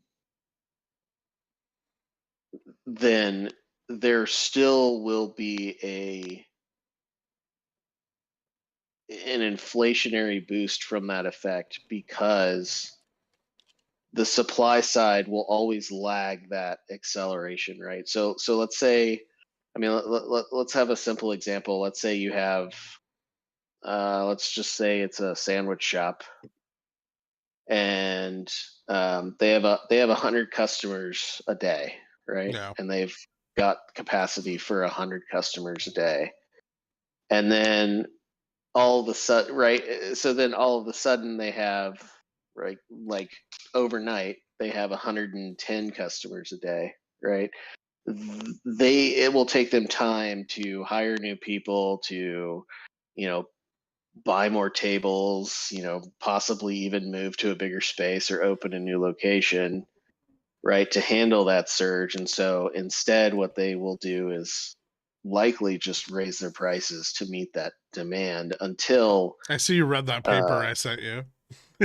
is it, well, was it in there? Maybe what I'm saying is not special or unique. I'm sure a lot of other people have thought about this as well. So I do think that even though federal government spending is neutral on inflation, I think that the acceleration of spending is not neutral in the short term. And so, and I think that the reason that our economy is doing so well is because the federal government is spending at an accelerated rate, right? We had a little dip, right? They stopped giving away money for free, after 2020 and 2021. So we had that little dip in 2022, and I think that it sort of, we're seeing that dip now. Because M2 is basically flat, so it wasn't a contraction in money that caused our dip. I think it was that slowdown in the velocity of federal money, but now it's accelerating again, right? So I do think that it's going to put enough upward pressure on inflation that what I think is going to happen next year is we're going to have elevated inflation. The government's going to continue to spend like crazy because why not? It's still working, and they don't understand any of it. They just know that spend money, make people happy. Yeah. And so that's going to put that acceleration pressure upwards on inflation, while being crunched, while the consumer being crunched on the other side with the business, with businesses trying to hold up their wages, will put downward pressure on consumption. And so what I think will end up happening is that inflation will stay persistently stubborn, but not fully reignite. I mean, unless the federal government gives away money again. And at the same time, economic output eventually will start to slow down as the consumer gets strained, which as you mentioned, we might already be seeing, which is, what is that, Dork? Your favorite word? Is anybody listening? Oh, wait, what was I'm that? Sorry, listening, I was reading something. Stagflation. Ah, yes, Stagflation. that's a fun thing. I mean, I think that's the mechanism behind it, right? I'll have to go back and look and see how the government was spending back during our last stagflationary environment that I wasn't alive for, but it seems to me that that would be a rational theory of how stagflation could come to be. How you could have that seemingly upward pressure, that there's demand on one end, but there's squeezing on the other, and it's a strange thing, but I think that's what's going to happen, and I think the Fed's going to do nothing for a year. I don't think they're going to lower rates. I don't think they're going to raise them. I think they're just going to hold them all through the year, and I think that this, whatever's happening in bonds right now, is a short squeeze, and I think it's going to bear steepen, but I don't think it's necessarily a bad thing. I mean, I think the curve just needs to uninvert. And if the Fed doesn't lower rates, that the front end of the curve's not going to lower too much. I mean that 1 month is always going to be pretty much pinned at the RRP rate. So if the Fed doesn't drop, I think bond longs are going to get duration. Bond longs are going to get screwed. when the shorts stop covering and you know these bond and the supply, the issuance of supply continues, right?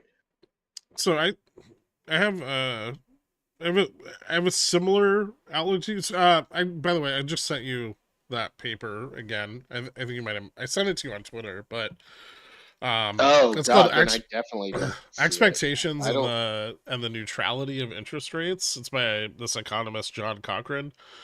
And Oh, I did see. I think Maybe it's been okay. updated pretty recently. It's long. It's like a 69-page Yeah, paper, but I think I looked at it and said, "Oh, that's really long," and then he I just didn't read it. he emphasizes the role of like fiscal policy and in like in a longer run neutral rate environment, right?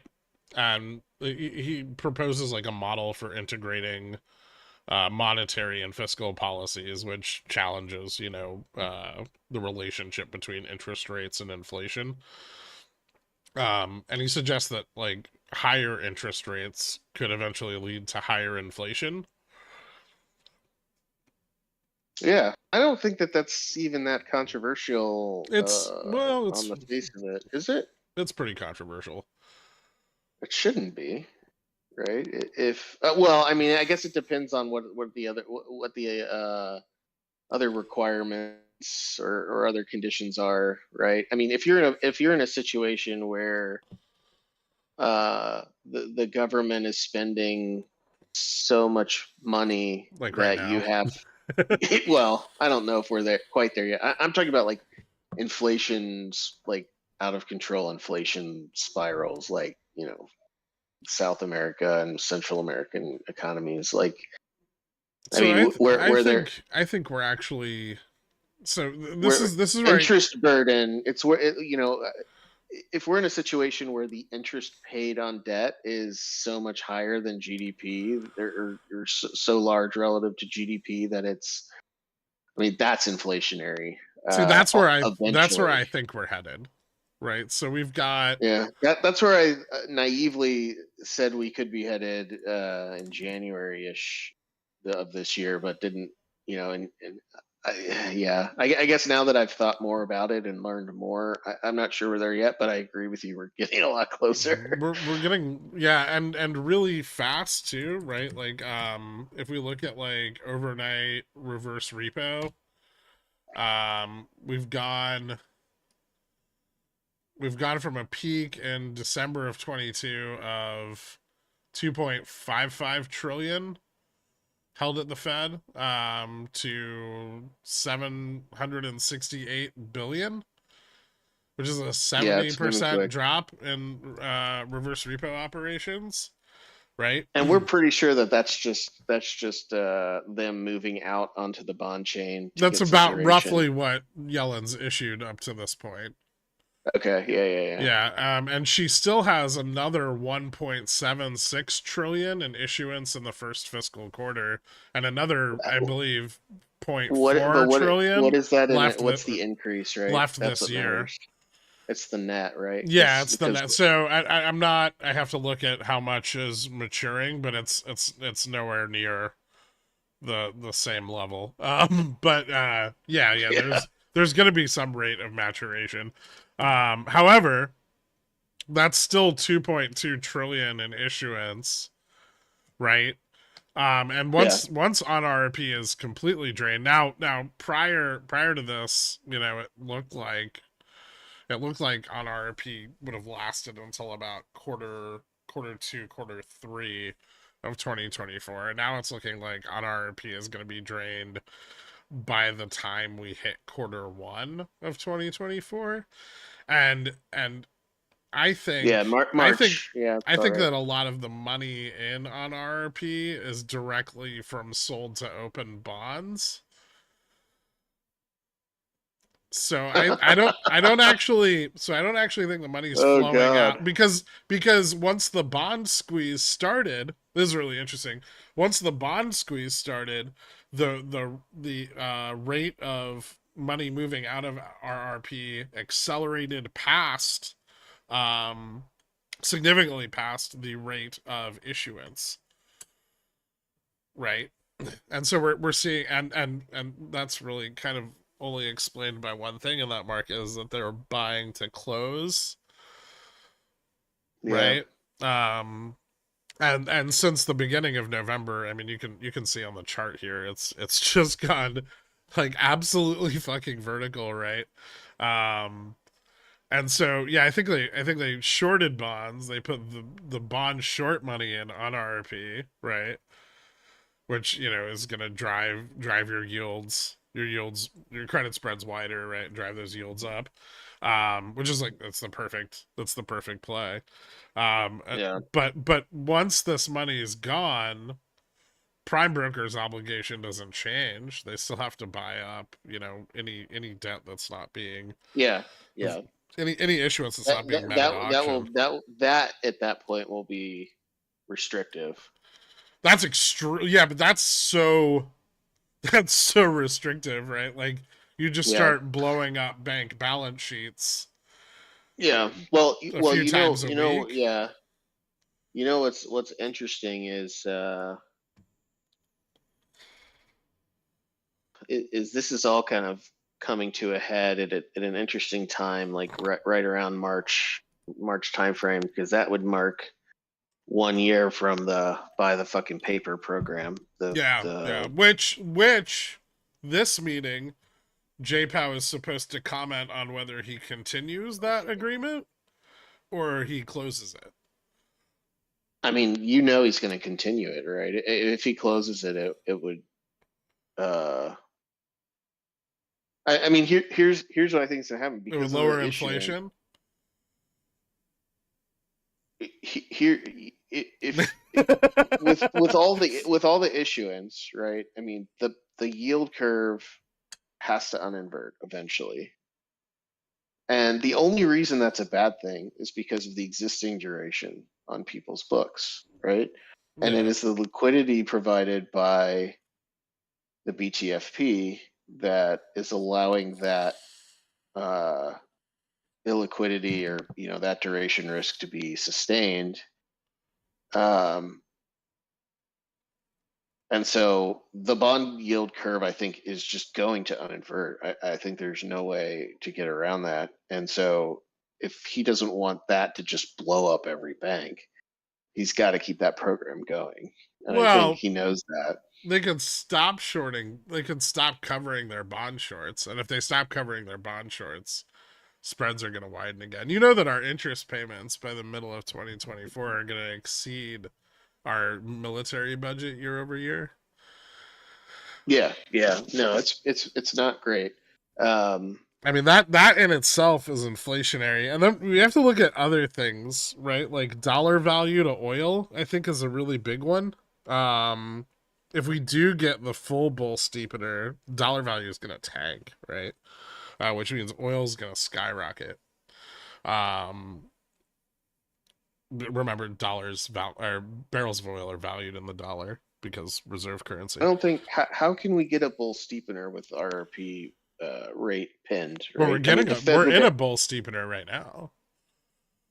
I mean, we're getting the speculation of a bull steepener occurring. Yeah, and don't get me wrong, the Fed can reverse all of this December 13th. They'll be like, we're not cutting rates next year at all. No fucking way, never. Well, I don't know that they're going to say that. They're going to say we continue to be data dependent, and our current projection doesn't have a rate cut. But well, they can't do the anymore. data dependent thing because they're doing the dot plot, right? So, yeah, but they say the dot. Right? So the dot plot's gonna have the governor's vote on where they see rates going over the next year, right? And if they're flat across the board like they were on the last one, where we don't see any rates coming in next year, the Fed fund futures need to price back in all the rate cuts that they just priced in, right? So they got to backtrack on Fed funds futures and push those rate, and then that's gonna drive spreads wider, right? Which is then we're gonna see yields pop and dollar pop, and then Bricks just cut another 1 million barrels a day in production. So that's kind of big news, right? Although it's had no effects on the price of oil because dollar is declining. But I think, well, there's another effect there too with oil, and I hope that I don't say something stupid and Dunstan comes after me, but it is more expensive for us to produce oil, and we are producing a lot of oil now. yeah, we are. And this has been done in the past by OPEC. They have intentionally flooded the market with oil in the short term, even though demand doesn't really warrant it, to try to get the price of oil down, to bankrupt, or to basically shut off production in the US, which Yeah, there's a lot of momentum in that, right? So if you shut it off and shut down the operation, you can't just turn it on in a day if oil prices go back up, right? yep. And so that's another risk as well. So I don't know necessarily that oil. I'll just say this: the current trajectory with the current decisions that are in place and current rates and everything, yeah, oil's probably going to go back up. But yeah, but OPEC could always choose to do something squirrely to try to get Well, us shit. right now, OPEC seems to be focused on rate cuts. I do agree that if they wanted to stymie production in the U.S., that they could flood the oil with all that, with all the reserves that they're building up. But I think they're perfectly happy just building up reserves right now. Um, but remember the seasonality shifts that we're going to experience in the first half of 2024. Like everyone's talking about inflation like was flat, right? We're fixing inflation, but we're not. Nothing changed on the CPI report except for healthcare costs, right? And as soon as we hit 2024, we're no longer going to be pricing in 2 years of negative healthcare costs. We're going to be pricing in 2 years of increasing healthcare costs, right? And so Yeah, healthcare is going to immediately flip from being disinflationary to inflationary, and more inflationary than it was prior to the change, right? So, if we look at like August, September CPI prints, those it's going to be higher than the levels that we saw there because of how it was priced back then. It was yeah. still I not priced I think accurately. It was I based I off of the amount of money that healthcare or health insurers were losing, which was really stupid. But I don't think the new yeah, one. I don't think the new one's really that great either. But it's better in the long run at projecting healthcare costs. But those healthcare costs are going to come right back, right? So you assume we move back to like zero point 0.2 a month over month inflation with the change in healthcare, right? Provided nothing else really changes and the sticky components remain right where they are. But then, if the bull steepener continues, so if Powell does nothing at this meeting, says nothing, doesn't really change predictions from where the market's pointing right now, we're going to see a deep decline in dollar value, which is going to push oil back up in the first half of next year. And then as seasonality picks up, oil's weight is going to become more and more important from January through August, right? So like this is the dead part of the year for oil. But yeah, as we move into the new year, oil becomes more inflationary anyway. And then if you're doing that against the backdrop of a dropping dollar, which is also being issued like crazy through the Treasury as well, you get this like massive surge in inflation in the first, like in realized inflation through the CPI report in the first half of next year. And if the Fed's like, I think the Fed knows this. I think they're fully aware, and they've addressed it a lot in their speeches over the last 2 weeks. They all unanimously keep saying, we're not really sure if we've solved the inflation component of this, right?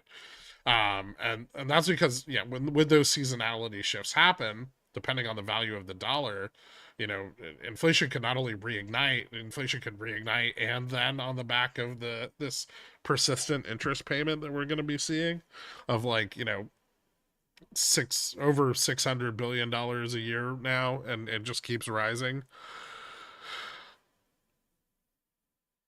Yeah. So I so I think think there's a chance that we do in fact see a resurgence, like a big resurgence in inflation. And if rates aren't there to temper that, there's nothing really else to stop it. I can think of one thing to stop it. Yeah. Raise taxes. Oh, I thought you were gonna say D's nuts. Oh, yeah. Well, nobody. That's never going to happen in this current political climate. So Yeah, we're not gonna raise taxes. I was referring to D's nuts.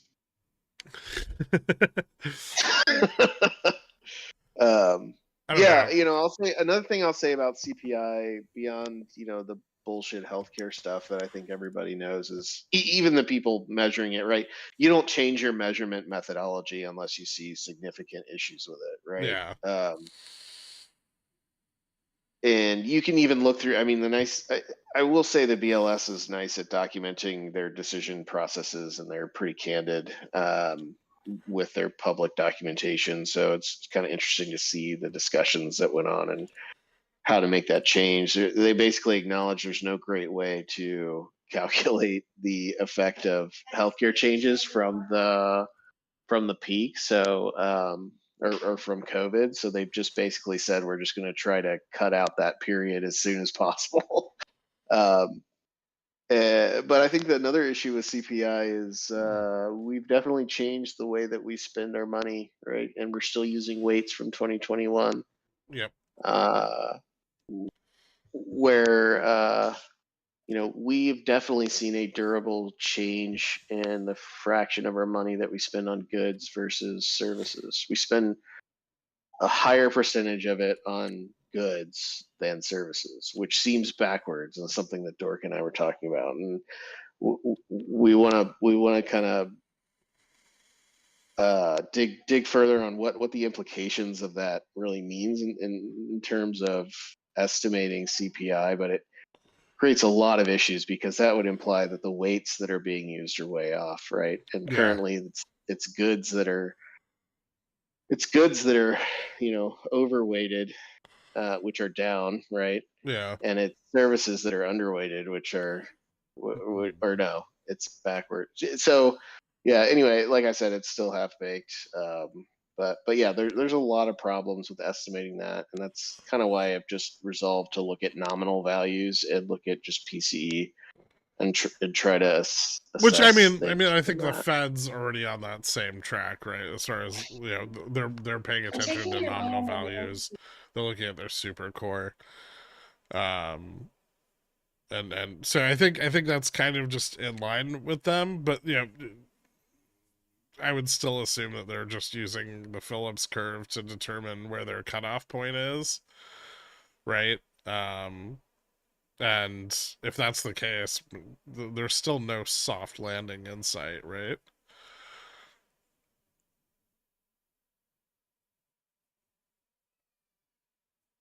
I mean, yeah. The funniest thing is that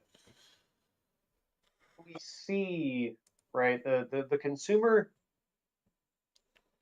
like I don't know, I kind of hate all these broad aggregate measures, They're awful. Yeah.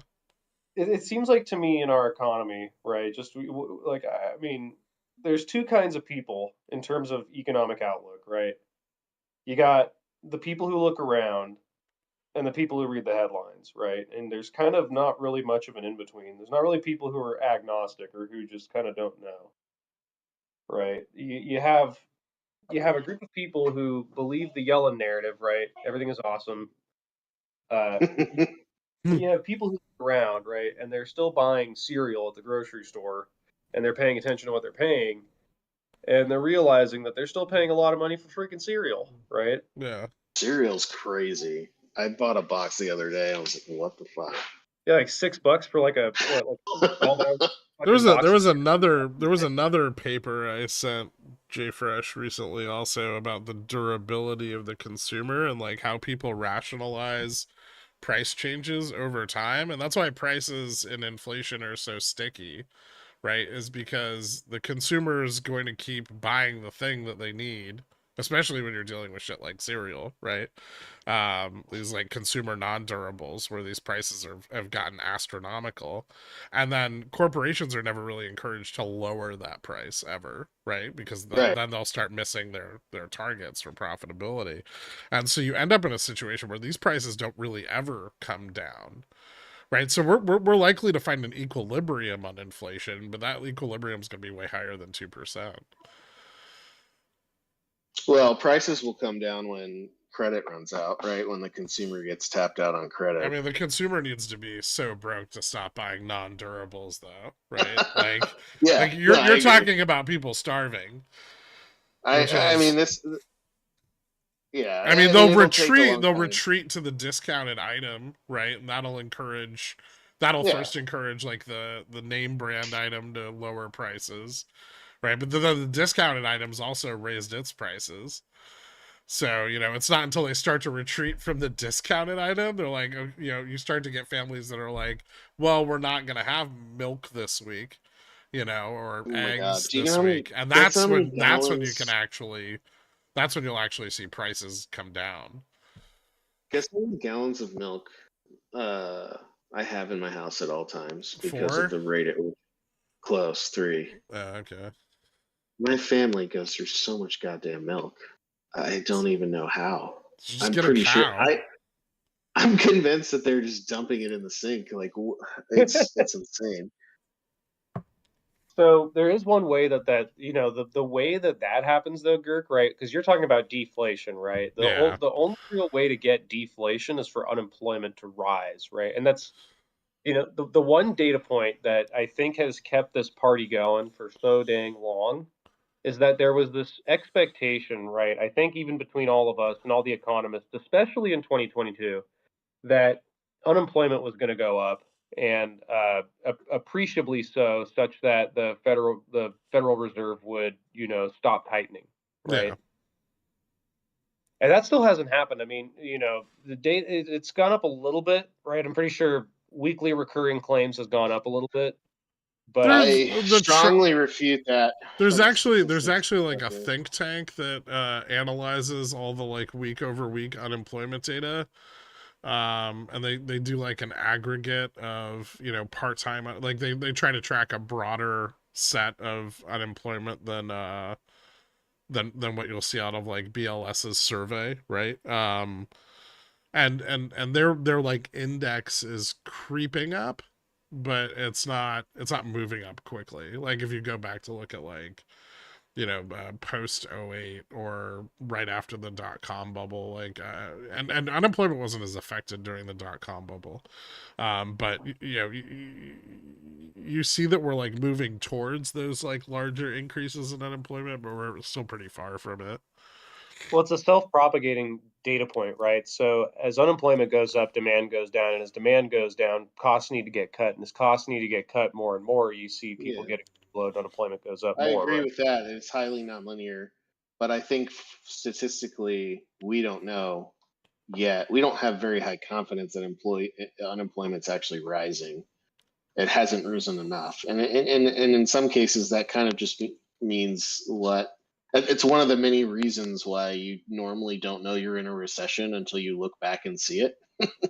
Yeah. Uh, because we could go from if it is really 3.9 or whatever, and that's a real creep up from 3.8, we could be at 5 in 2 months, right? Um, it, You could be at in 5 which in 1 month. I mean, unemployment can yeah, move very, very fast. at which point then now okay, it's clear it's happening, and if you look back, the signs were there for like 3 months, and then everything gets readjusted. And it's like, oh, there it is, there's the recession, it started in October. Well, remember back in the early part of the summer, I was like, there's this chance that we're like 6 weeks out from a recession, and then we got that big Yeah, spike in unemployment, and then 3 months later we got another big spike in unemployment. We're coming up on that third month again, and I think as the way it lags, we're likely to see another big bump in unemployment, either either with this month's data, which is coming in this week, or January's. And then I think we're also going to move into, seasonally, we're going to move into a period of layoffs in January, and that's going to be realized in unemployment reports coming in like April, May. So I think there's a lot of room for unemployment to go up. Yeah, but again, this is the issue with the soft landing, right? The idea of a soft landing is it's highly nonlinear. You're standing on the end of a pin, and if you tip either way a little bit, it just accelerates rapidly. So Yeah. it's inherently an unstable position. I'm really interested in this week. I wanted to dig into like consumer demand dropping, right? Credit on balance, credit rising for the consumer, right? Like they're leaning on their credit cards more heavily, and this, like, the shift in inventories over the holiday season, because to me right now, just at a glance, it really looks like not only is the consumer not spending as much as these like aggregate like early reports are implying, but like the consumer spending a lot less and inventories are being depleted at a much slower rate, like broadly, especially retail inventories. And if that's the case, and everyone just bought a lot of shit on Black Friday, but only on Black Friday, I think quarter four earnings are going to be a big shock. Yeah, I would be interested to see it, right? Because yeah, I don't know, 8.9 nominal GDP, man, I can't get over that number. It's wild. It's an estimate. Even as an estimate, it's wild. Yeah, it is. That's pretty nuts. Like, I'm surprised that the Fed. I mean, it's just, the thing is, it is just one data point, and everyone's expecting it to come right back down. But yeah, but how hard does it come down, right? I mean, if we're forecasting 1.2 for quarter four right now, we can see quarter four slip negative. And that's the last thing I really wanted to touch on macroeconomically. I think that the Fed needs, in order to get monetary policy where it needs to be, and in order to get us back to a period in the next 5 years where we can move to a zero interest rate policy again to stimulate growth over the next decade, I think the Fed needs to see a period. Hear me out. I think the Fed needs to see a sustained period of deflation. I think we need to see real inflation or super core move negative 1.2% for a period of like 6 months. When you're saying getting back to a 0% rate, you're not implying that the Fed wants to go back there, right? You're just saying I'm implying to get back there. To get back there. Okay. Yeah. Although we don't need 0%. Although 0% depending, well, no, it's not for a period of time. It's really good for if it's not sustained deflation, it can be really good for us moving forward. But now with all this federal debt, yeah, I think ideally that they would very much like a period of actual deflation, which I know is unheard of for the U.S. They need to get the rate down. I don't think they're going to come out and say that, but I think that's why they're just holding, and I think that's why they're going to. One of the reasons they're going to continue to hold this rate, and I think they'll hold it beyond us hitting their target. Like I can see the rate scaling, but like say we're at a federal funds rate of like 3.5 by end of 2025, real inflation's down to 2.14. We're still at a effective rate, of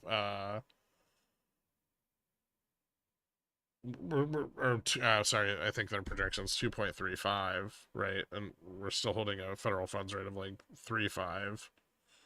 Then we're still at an effective rate of 1%. And I think that rate they can just keep doing it until we hit deflation. we'll probably hit deflation long before then, but I think that's where their longer run goal is targeted, is on getting rid of some of this debt, and yeah, it's going to come with a little bit of wealth destruction. But I mean, there's no reason to presume that they wouldn't want deflation, but yet they'd want to preserve all current wealth in existence, right? I mean, we think that way because we want to believe the worst, but that's what I would be targeting if I were them. I would just hold rates here until we get deflationary pressure. Yeah, necessarily disagree with that. Yeah, unfortunately, they'll have to provide, I think, a lot of liquidity in various places to keep that rate high for the whole year in 2024. Yeah, it's really going to be interesting what Yuta does, right? I think everything's kind of in his lap globally, which is fucking crazy. But Japan has a great opportunity to take advantage of this, and it can benefit their economy for the next 35 years, right? If they can slowly pick up a rate of inflation of like 4 or 5%, and then let their naturally deflationary economy feed off that for the next 20 years, they're in the best position they've been for 50 years. Yeah, it'll be interesting to think about. Interesting to see. And Yuta can close that spread in the blink of an eye, and all of that leveraged liquidity moves right into the Japanese economy. Like that. It's a lot of power. Yeah. It's all good though. And they'd Don't worry. fuck China, which they're definitely all about. It's gonna be fun to see who gets blamed. If China fails at their stimulus, they'll get blamed. That's the other thing that's gonna be something we need to watch going forward. Is that China? I don't know if you guys know this. China is gonna increase their debt to GDP again by like another trillion yuan, and they're gonna push out another round of stimulus, possibly 2 trillion over the next like 3 months. One for housing and urban development, the other is just more broad stimulus for manufacturing sector. If that fails to increase their GDP, they're fucked. Yeah, we'll see. But there's also a lot of risk there for international inflation. Well, and if they're successful, we're fucked. Commodities will skyrocket. Yeah, if China releases like PMI reports month over month for like 2 months that show expansion in industrials and manufacturing, commodities will go up a shitload from where they are now, including oil. Oil could I'm not kidding, like actually double in price. And if that were to happen, and China can siphon off oil from reserves at lower than market rate from BRICS on the back end, that would be devastating to the U.S. economy. Yeah. So it seems like, between that and I guess I know you're kind of seem like you're itching to shift over to market and not macro, but it seems like always. Yeah. Well, it seems like all of these, currently we are in a situation where there's a lot of stimulus occurring because of various dynamic factors. But ultimately, all of those factors that are currently stimulating in the long run end up suppressing, right? Because they are long-term liquidity sucks, short-term liquidity drivers, right? Yeah. So yeah, so it seems like things are going to look great until they don't, which I guess is kind of how it always works. But then you look at the markets, and yeah, we're kind of we're in that zone, right, where everything looks great, everyone's bullish, the market only goes up, memes are back, crypto back, we Yeah. are so back. But you know, if we look at like the convexity of volatility is picking up, correlation is increasing, right? And so we're seeing the dispersion trade breaking down, but we're not seeing vol move up or markets move up, right? So that means we're seeing short vol in equities and short vol on indexes simultaneously. That's a lot of pressure. I really don't know how that shakes out, right?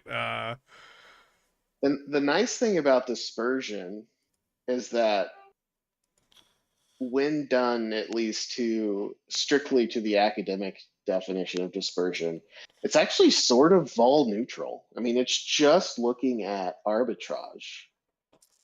Yeah. It's not really a positional trade. It's an arbitrage trade.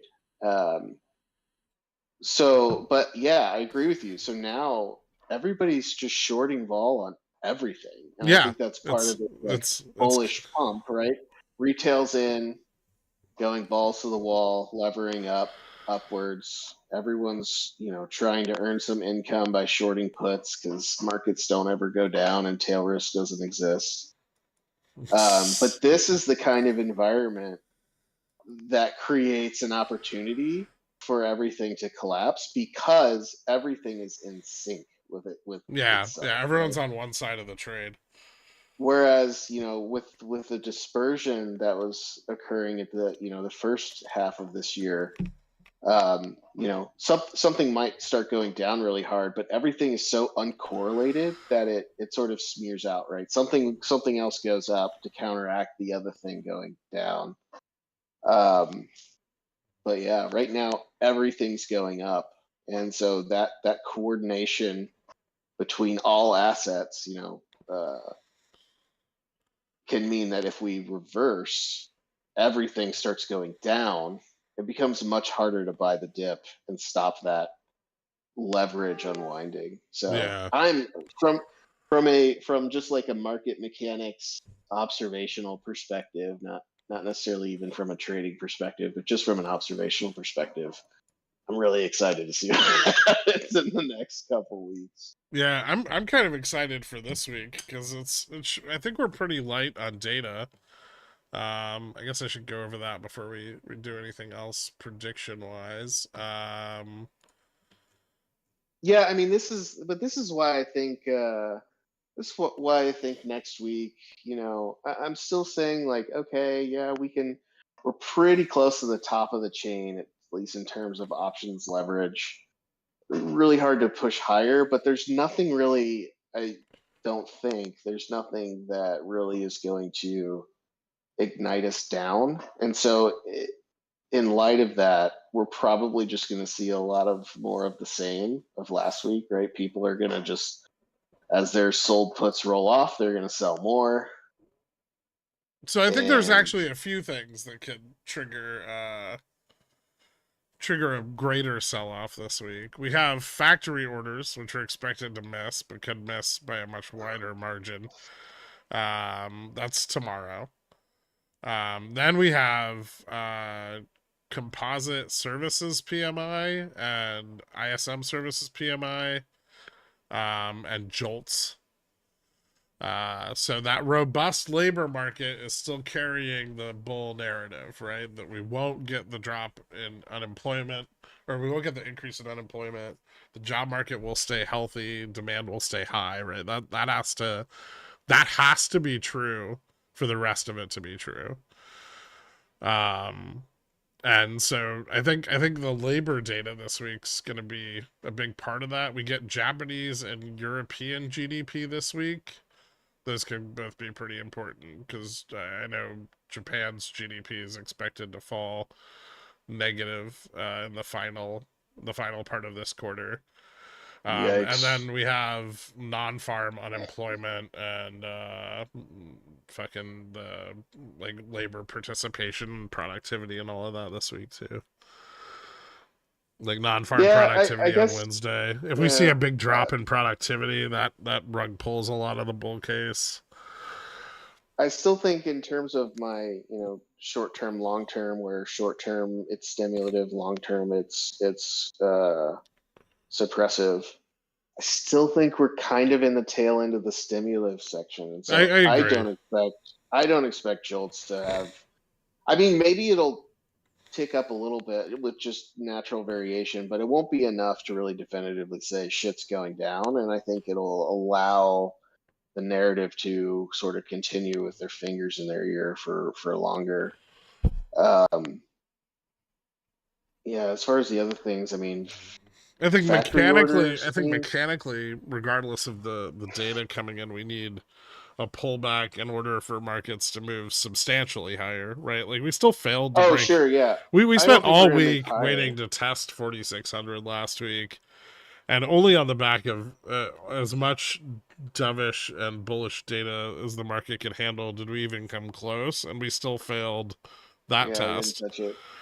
So, Didn't quite get there. I mean, Yeah. I think Um, in order for just like there needs to be some profit taking and some easing in order for bulls to reposition for a move to the higher range. Otherwise, I Oh think no, I completely agree. They have no. I mean, you could even see it like in the intraday action, right? We're actually seeing durable pullbacks, which never apparently for a while I was wondering if that was ever even possible anymore. But like you fail something and then you break down and then you form a flag and then you actually break down. It's like what the fuck is happening? yeah, Bear flags don't break down. Bear flags break up. we've been consistently opening like high in the morning and then breaking down to a lower close. And through much of like June and July, we would start high in the morning, we would break down, and then we'd close higher.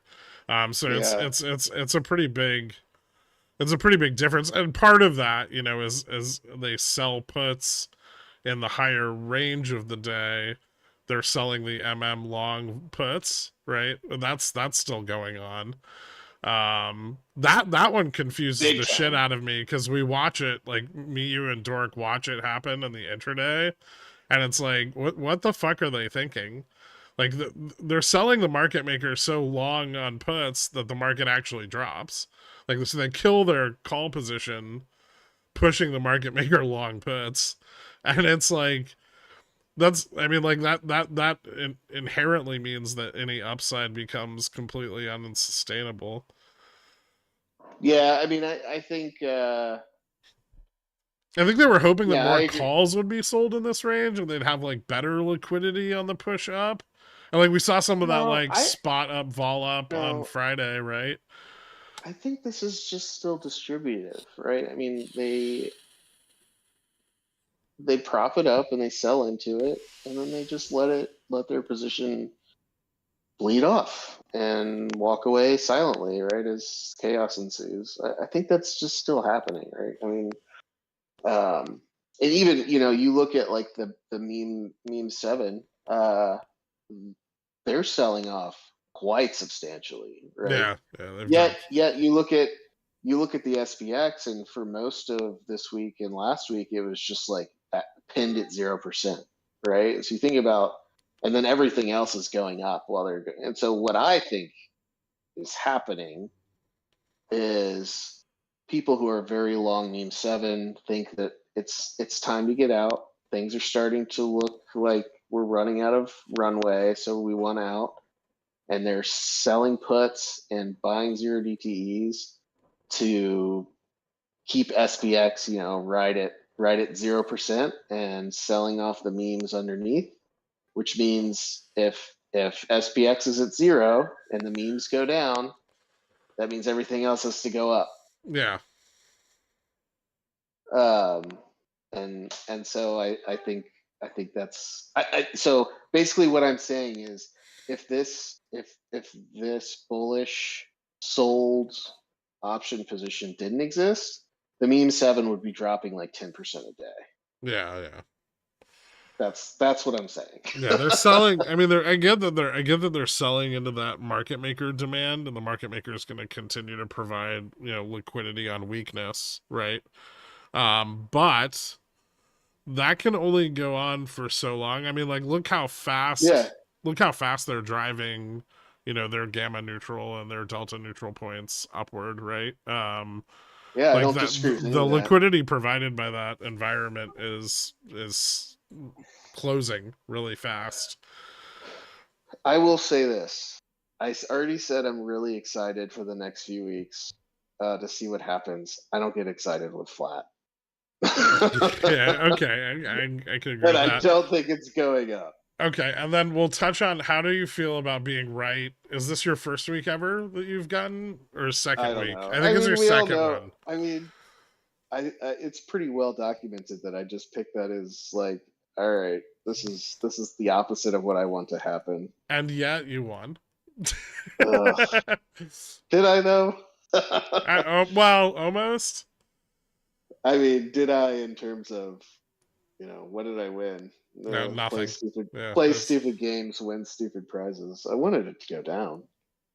I know you did. But no, I mean, we have I want to see that. I want to see it reverse so hard. I just want to see it. It will just be exciting.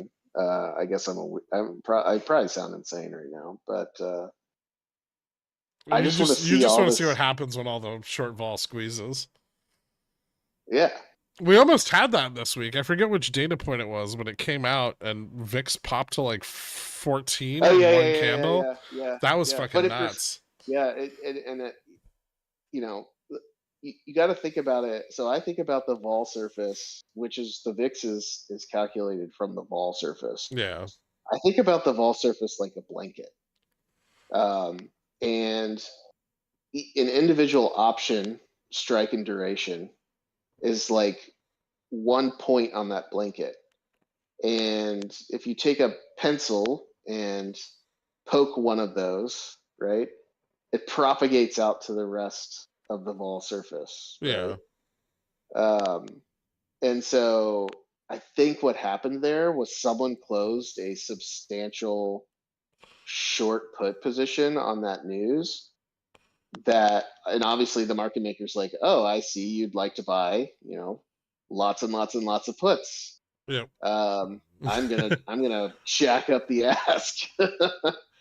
um, or sorry, I'm gonna jack up the bid, right? And you're gonna pay for it, right? Yeah. And then that propagates out, right? So even though they're not necessarily buying a whole bunch of options across a wide range, that still propagates out because it's like pushing a blanket with a pencil propagates out. Or it's like someone pitching a tent in their bed.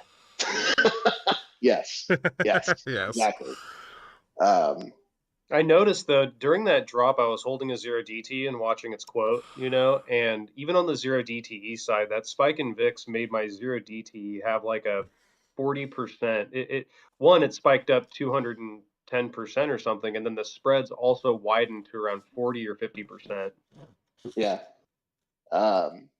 That's the pitch. Well, there was like immediate panic on the short vol side right after that long vol spike, right? So you just like you had the long vol spike, you had as much selling of puts as could feasibly be facilitated.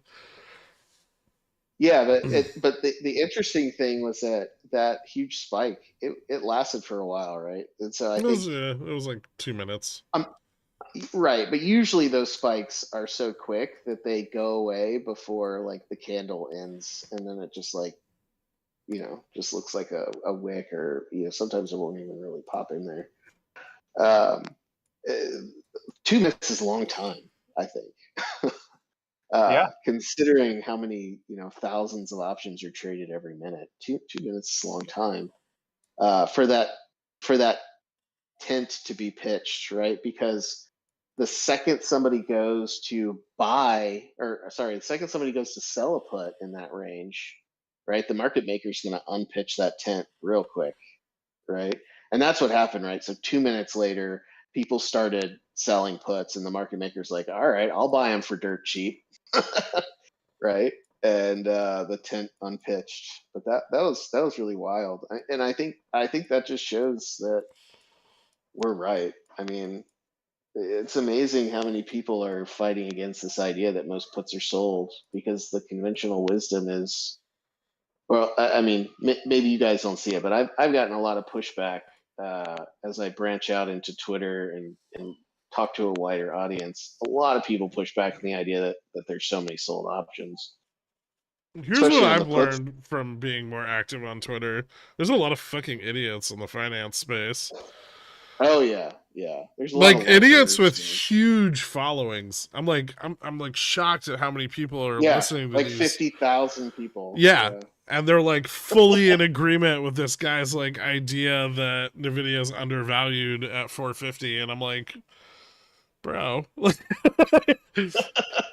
Yeah, there are a lot of morons out there, but yeah. So I mean, if you think about the conventional wisdom, but so even but like Ken Carson, he I mean, the more I think about it, he says all the right words, but he doesn't actually provide enough information or hard data to let me assess that he's actually doing anything with those words, or if he's just spewing words to So that's sound smart. I think I kind of talked to you about this once, but like part of that's like an effect of like talking Yeah, to yeah, like yeah, yeah. investors when you're in finance, is that like Yeah. you try to be You as try to be vague. neutral as possible. Yeah, just Yeah. really really vague, Wrong. because then they don't have any expectations, right?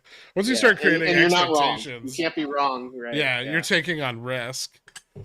Yeah. So I mean, yeah, that's fair. And he does sit on the, he goes and hangs out on the CBOE floor. So I'm assuming he knows what he's talking about. But even he's talking about, seasonality and Well, I mean, a lot of people in institutional finance believe in seasonality. There's I funds. know, but if he has the data, right?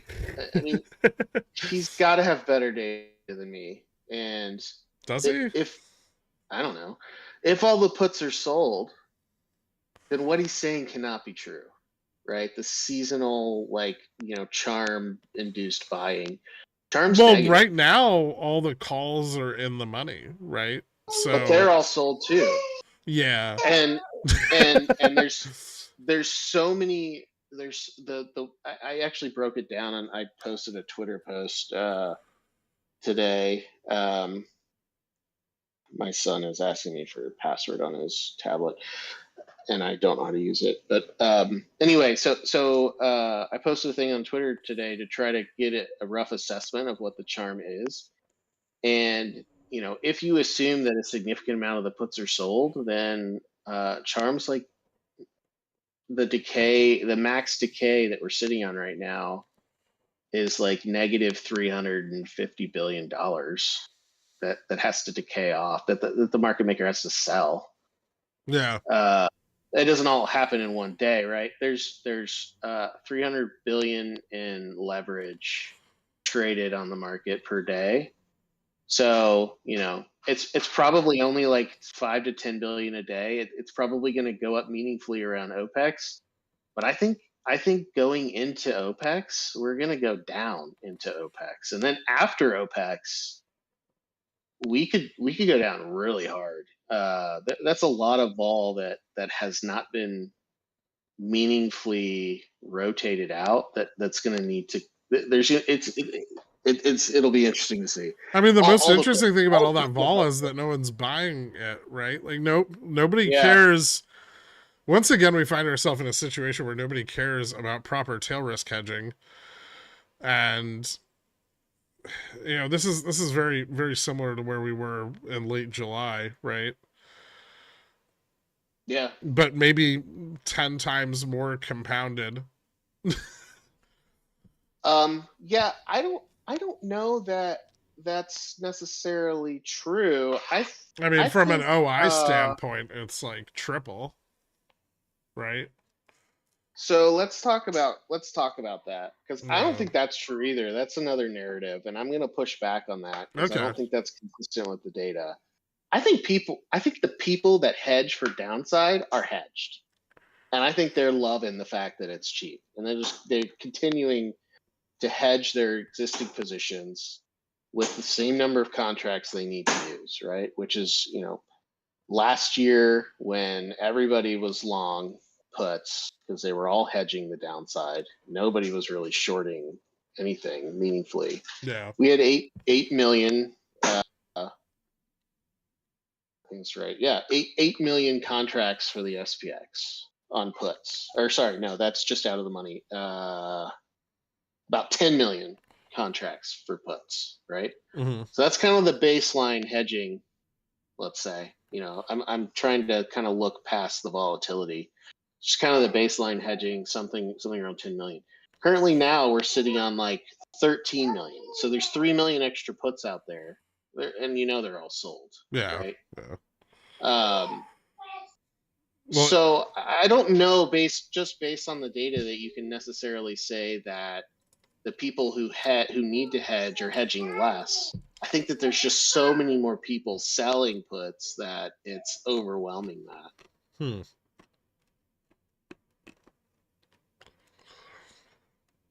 Okay, that's reasonable. I don't know that disagree. it matters. I don't It know may that it not. matters. Functionally, the end result might be the same. Well, but, how about spin it the other way, and it's just that the people that should be hedging aren't. yeah, I mean, there's somebody out there that's going balls deep on something, right? Yeah. Why? Maybe that statement's a little more accurate, but it's still bad, right? I mean, it's still like a significantly highly levered. Yeah. And then it's really curious with all the calls in the money also being sold. Why are there's no one squeezing out, right? Like, and that's what I noticed a lot on our move up. Is we like squeezed a little. Well, no, we did. So we squeezed like we squeezed out $500. We squeezed out all the short positioning, right? Like all of the like shorts took profits and they closed, and then but by the time we started to get into the range where there was like sell side liquidity, which was really like 4,400, right, where we started to get into the sold calls. From then till now, we really haven't squeezed out. Like a lot of those calls are still there. They're just sitting in the money, sold. I don't know. I assume that most of them are expiring on the 15th, but I mean, so spreads. Here's one of my current harebrained theories that I'm thinking about. I mean, the market makers long all this shit, right? They don't want to have to pay. They would love to not have to pay it out, right? And everybody talks about like max pain, and the reason it's meaningless is because bought sold ratios are unknown, so we don't know what max pain is for who. But from a dealer's perspective, he wants all of his or hers calls and puts to pay out. Right? There's like 77 billion notional in calls expiring on December 15th. Yeah, it's big. Yeah, it's big. But and so I think a lot of the puts that are in the money right now they're shorter dated, expiring on the 15th. They were sold to a market maker, and the market maker's about to cash in on all those. And then you've got puts that long. The market maker's also long a bunch of puts that are farther dated out past December 15th. What do you think he's going to want to do after he captures all the profits on his in the money calls? Yeah. Well, he's also going to just drop all of that delta hedge, right? Yeah. So you get the same you're gonna get the same like short bid, but the other way. Yeah, it's gonna. I'm fully anticipating seeing 4,100 again very soon. You know what, Jay Fresh? Now that you've said that, because this is a second order chaotic system, I think that you've affected the outcome, and no, we don't. I looked in the box. The cat is dead. I mean, technically speaking, he would. Well, okay, yeah. Fucker. He hasn't bet on it. Yeah. I'm not getting into chaos theory with any of you. I know very little about chaos theory. It still blows my mind that a double pendulum is chaotic. How can that be so? But it is. Chaos is everywhere, dude. I know. You Could gotta a embrace drop it. in VIX prevent them from being squeezed? I mean, Prevent who from where's being squeezed? where's VIX gonna drop? Like, there's not a lot left to sell on it. Spreads can only get so wide, before it becomes just really risky to just sell puts. Yeah, but Oh, I would right. need more context. Squeeze who, right? I think he's talking about like short vol. Oh, I mean that's the thing. I mean that goes back to what I was saying before. It's like how can vol be shorted so hard for so long? Why doesn't somebody just come in and buy vol and squeeze them? Well, they've already bought their hedges, right? Right. The people are selling on top of the existing hedges. Well, Well, it's because people are still long. I it's mean, also because you just wait until short vol starts to buy vol, and Yeah, then you true. front run Yeah, them, right? yeah, true. But yeah, I so mean that's why it doesn't just like naturally unwind by itself. They have to unwind it on their own, right? Like deep in a bear market like 2022, it's really common to see a lot of long puts on the options chain. But in situations like this, generally speaking, like puts they're just there overnight. You look, there's none, and then the next day there's a massive amount of put interest on the chain, and it's already like moving into the money, right? Like Yeah, it's usually all at once. Like spikes and VIX like of that magnitude generally happen like within a day. They're not something that builds up over time. I mean, do you guys remember the GME run in? I think it was September 21 or something like that, or it was one of those dates back in 2021. But VIX overnight went from like 20 to like 30. Yeah, yeah. That happened during when Russia invaded Ukraine too. Yeah, it just like that's the thing is, and this comes back to like even like discussions on short covering. I mean, the reason why timing short covering is so fucking hard is because it happens so fucking fast, right? And it's the same thing with long vol because everybody's long, right? And everybody wants to hedge when they see volatility, right? Yeah, So, and that's what makes this behavior in puts, right? Why it further reinforces that they're sold, right? Is that we see the put volume, but it's not coming in quickly. It's coming in slowly and on a decreasing VIX. It's just it's painfully obvious, right? But something like a vol squeeze to the downside, right? And this is an important thing I think for us to discuss is hard to do because when you do squeeze vol to the downside with so much room, right, that it has like it has currently with so much leverage, placed to the downside on vol, we're talking about massive increases in variance, which leads to those, with like variance swaps, they make a little bit of money over a long amount of time, and then every once in a while they lose you an absolute gargantuan fuckload of money, right? yeah, So that's the thing is that's what you risk happening is realized losses across the market just skyrocketing, yeah, and that's on a swap side and the liquidity side, and then on an equity side you risk all these long holders, all these faithful baggies that we have that think the economy's great and that that all the analysts like Tom Lee are correct and they should keep buying. They're going to panic, right? They're going to stop buying, which is terrible, and some of them might even sell, which is the worst thing ever. So they don't want that to happen, and that's why there's such a huge effort to not allow vol to squeeze, and why nobody actually wants to squeeze the vol that has the power to, yeah. And we because and we doing haven't, so, right? Like they've done a very good job at keeping volatility compressed, even during the period where we were moving down. And at 4100, we really yeah, started to hit a pinch point where they didn't have anywhere else to retreat. But we bounced. Like everything was ultimately saved. Had we broken down through 4100, it was gonna get really ugly. We would have moved through like the long put side of the JPM collar, and all of that delta would have popped up, and kept increasing and driven us further down. And we probably would have seen, had we broken 4,100, we probably would have seen like 38. But we didn't. We bounced, and then all the put interest capitulated. Right, they took their money. Just like if you're long calls right now at 44.50 or 4,500, and the market drops to 45.25 tomorrow, you're going to take all your money off the table, and that creates the exact same mechanics that got us up here the other way, right? And so, and then the is going to start shedding those delta hedges and dumping their futures contracts, and the bids are going to widen, or spreads are going to widen, and VIX is going to go up, and and so it just goes the opposite direction. But the question is, are they going to be able to contain vol with this much leverage on the chain? Is the liquidity present to do that again and again and again? And it may not be, right? At any point that can break.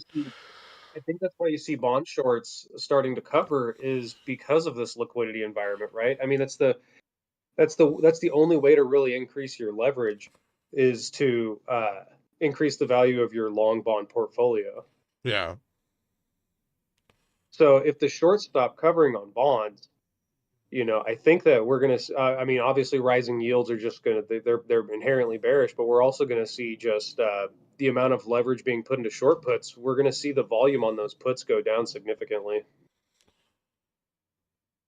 Yeah, there's no, and that was the thing about when spreads were widening, is there was no, like, that would have been the ideal time to close your bond short, right? But there was no liquidity there. We saw that with the tails on the 30 and the 7 and the 10 and the 20 when we were down at October's lows. No one was buying anything, so you can't close your bond short. And so now, we've got this bull narrative, and it really eases the pressure on those bond shorts. So they're getting out, obviously much less profit than they would have if they'd been able to close at the bottom. They simply can't close at the bottom. Right. And the way we can kind of tell this is a on short closing is that we did get those bad auctions recently, right? The September 20-year, and then the recent. Yeah, there's still no dealer, like, there's no dealer demand. Fucking the demand is awful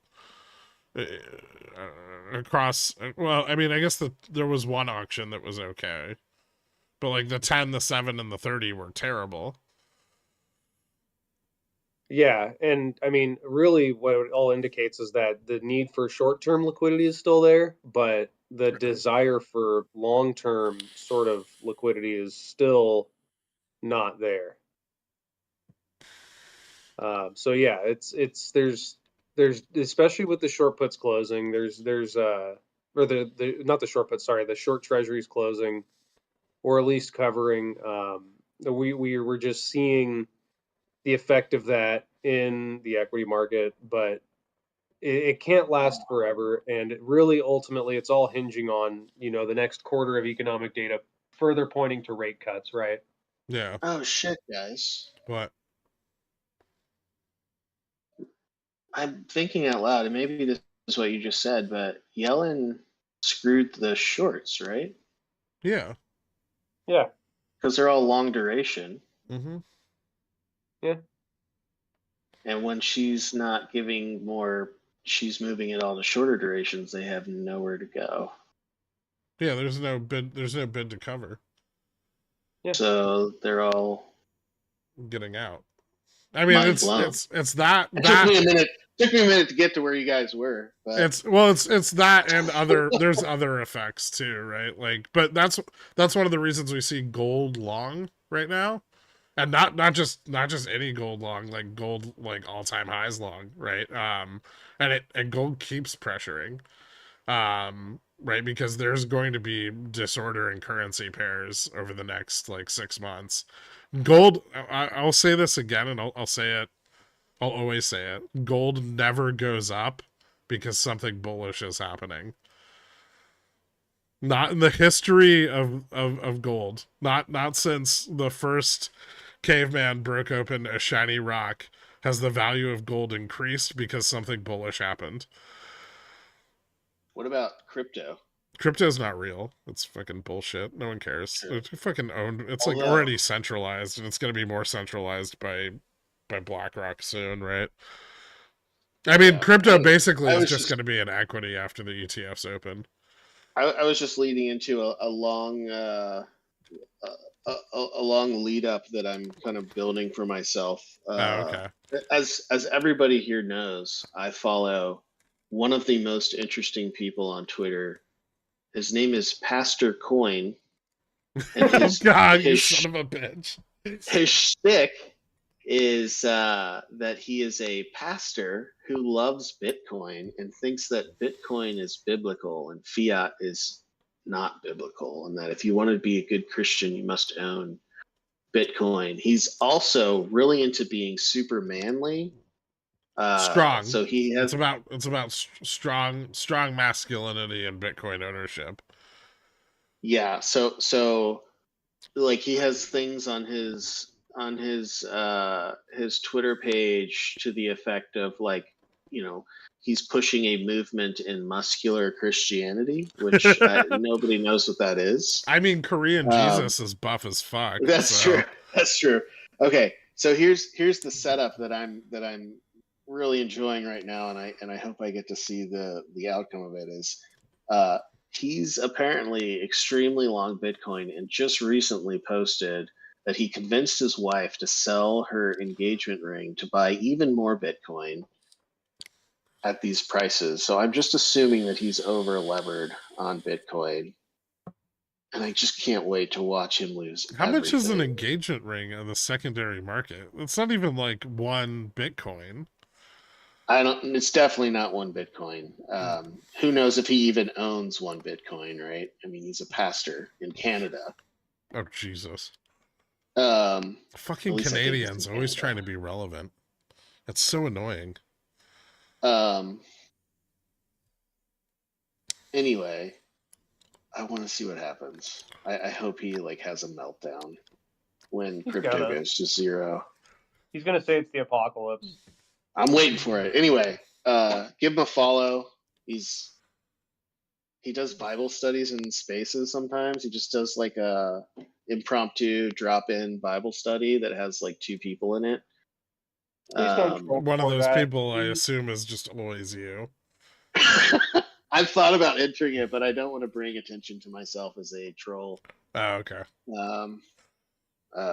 It's Yeah. best to troll from the sidelines. He actually has some pretty harsh views on social issues, as you might expect of a crazy, muscular crazy Christian. Yeah. Fundamental so Bitcoin maybe- Christians.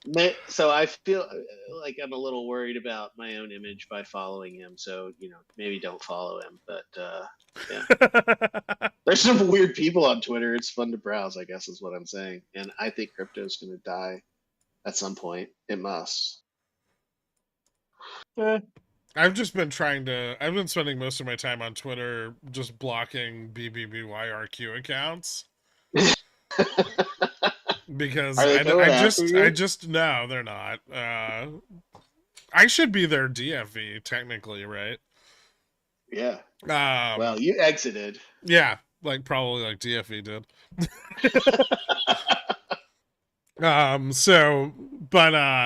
Yeah, I just don't want to. I don't want to acknowledge that level of idiocy exists among the investor class. For my own mental health, I think it's best that I pretend it's not real. So I know you know this, but it needs to be said. Those people are knuckle dragging levels of stupid. They are not even close to the dumbest people on the planet. Not even close. Girk, there's flat earthers that exist. I know, and they have a more valid theory. They actually kind of do. I mean, yeah. How do flat earthers explain the seasons? That's what I've always wanted to know. Don't. All right. You'll just be blocked and called a shill. We're turning this into a flat Earth podcast. Oh man. Okay, so a fun thing that happened recently was I'm pretty sure some sort of social fund was recently closed due to like it was like a full-on social fund. I think they've invested based on social media. They recently closed, which just goes to show the success rate of social media when it comes to short-term investments. Not great. Are you talking about the meme ETF? It was some fund. I forget. I don't think it was the meme one. It was actually like a business of some sort. Like the whole business just kind of closed operations. Huh. Yeah. No, when you try, basically the moral of the story is when you base your investment decisions off of what people on social media say about a company or otherwise, uh, you really should do your own due diligence. And like so a good example of this is someone from the Discord pointed out a company, and I won't say who or what company because what happened was they said, hey, look at this thing, it went up a bunch, and it has a bunch of short interest, and I was like, okay, I'll look at it, and I looked at it, and it was like if Tub, uh, it was like if Tub was like quadriplegic and on life support. It was a vegetable, right? And I just was like, there's this run is going to die immediately, and it's just some shorts covering because of stupid shit, and there's no way to make money on this. And it turned out to be true. So whenever you look at social media and see people saying like, oh, the stock's doing, it's going to do great, or it's undervalued, or it's overvalued, or any of this shit, remember what we just said about how everybody on social media is fucking stupid, and you need to go and do your own research and look into shit to see if this company is about to disappear or not. We should tell them that we're maybe the stupidest of all. We might be, because we Yeah. have the gumption to come on here and say things live. Mm-hmm. Yeah. It takes some brass balls to get blamed for people's positions. Oh yeah. So just something. For But all I would you, never give it up. I would never want to be like Kem Carson, where I'm just like, oh, well, all these things could happen, and then maybe this and this and that. Are the macro flows in the room with us now, Gert? And are they never? Charm and Vanna is going to push Dude, us up, but we might go down because of the macro flows. Yeah, the evil hedgies could ruin my entire analysis. My entire analysis could be invalidated by evil hedgies.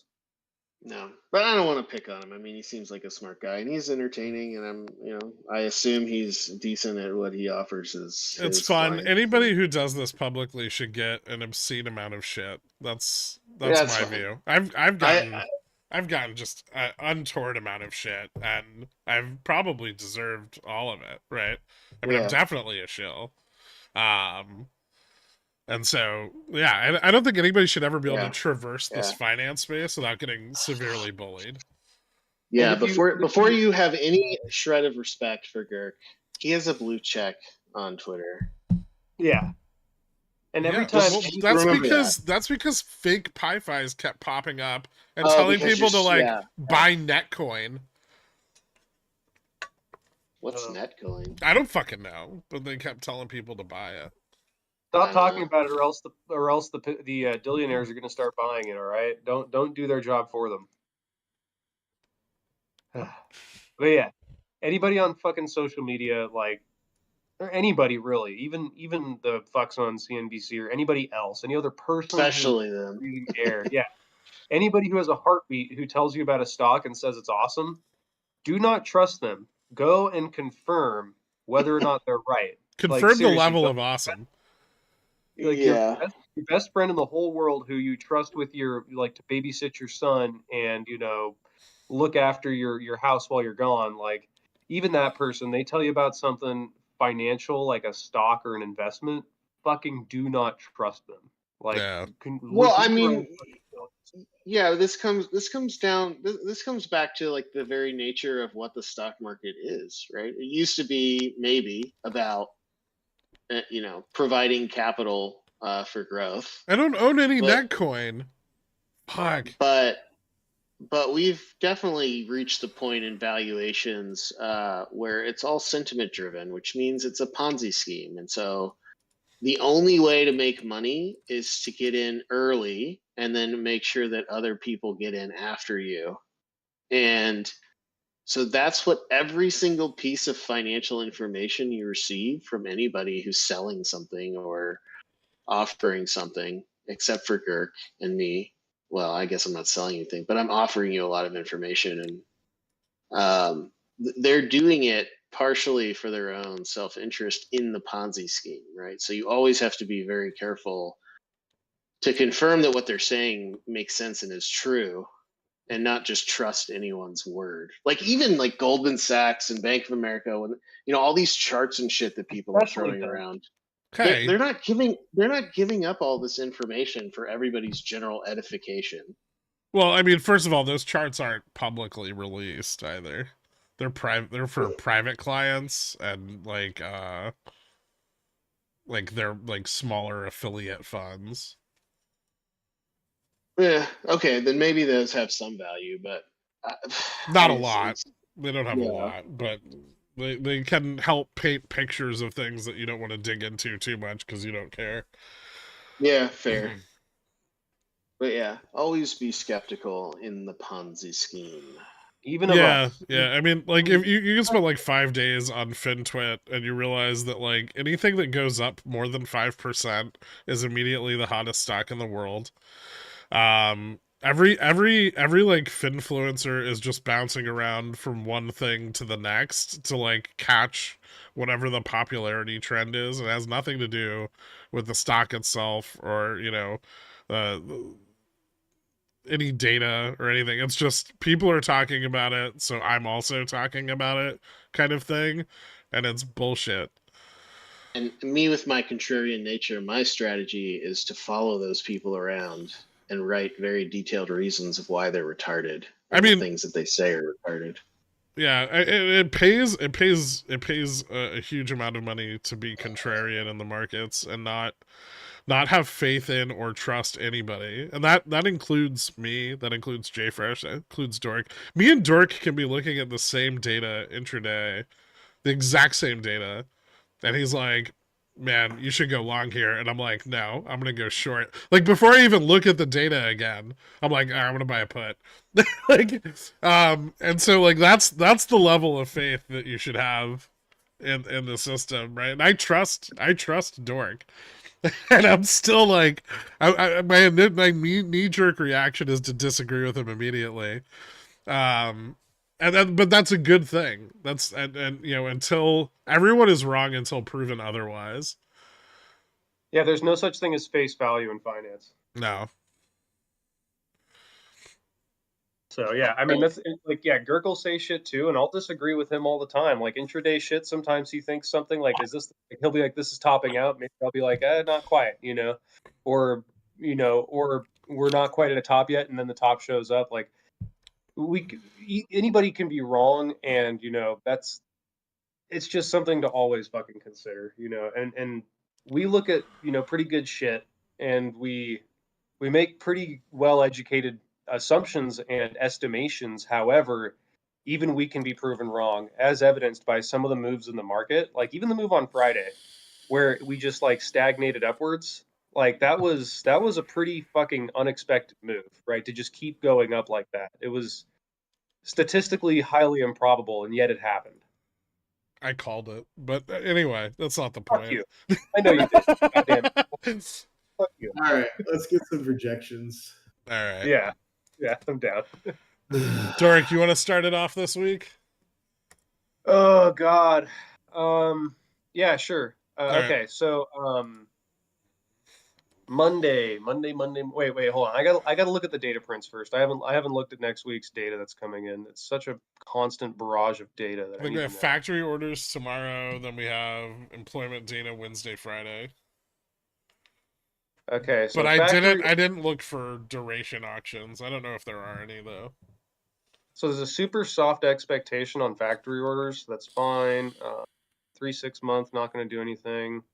ISM services on Tuesday. Okay, now we're getting somewhere. Okay, so Monday, gap down 10 basis points, close the day up 60 basis points is my guess. So that would be maybe not 60. Gap down 10 basis points, up 30 basis points to close. So open at, I need an SPX chart here, 45. You're putting too much work into this. I know, yeah. 45.80. Let's just say open at 45.80, close at 45. 95.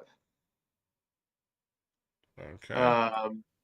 And then here comes my dedication to bearish data. ISM services. So we open the next day, same price, tap 4,600 by ISM at 11, or is it at 10? Yeah, sure. And then ISM comes in below 50, and so then we drop down to 45.70. And then Wednesday, open flat just to keep your job easy. Man, mortgage What did you shit's say not by looking end of good. day? 580? 575. So Okay. test 600 down to 75 by end of day. And then the next day from 75 to, we'll go 45. I'm going to keep it easy. And then that leaves Thursday with continuing claims. Let's say they jump and then we break 500, so we go to 44.80 by end of Thursday. Ooh.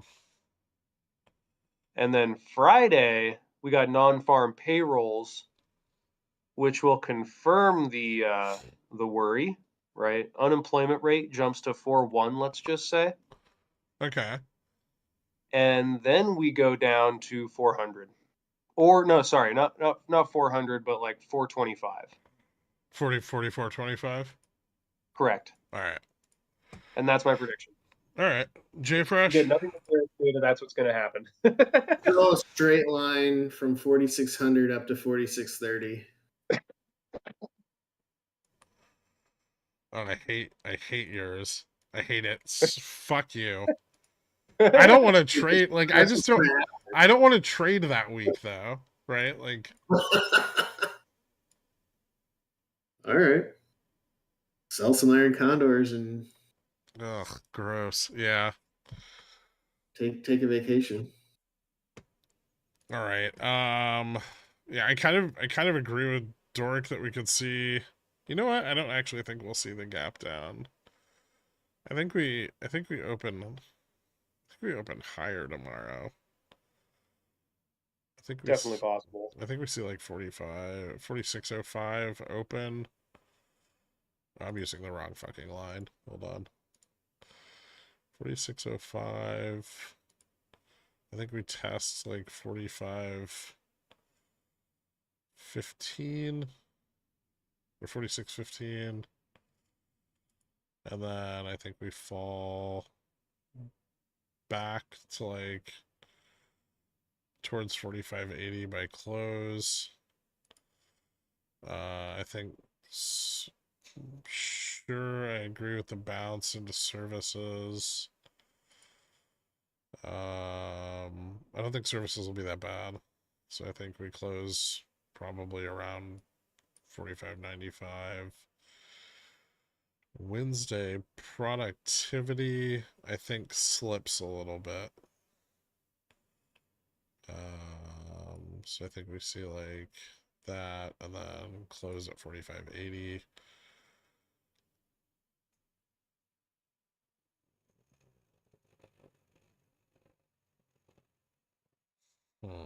Thursday's tricky.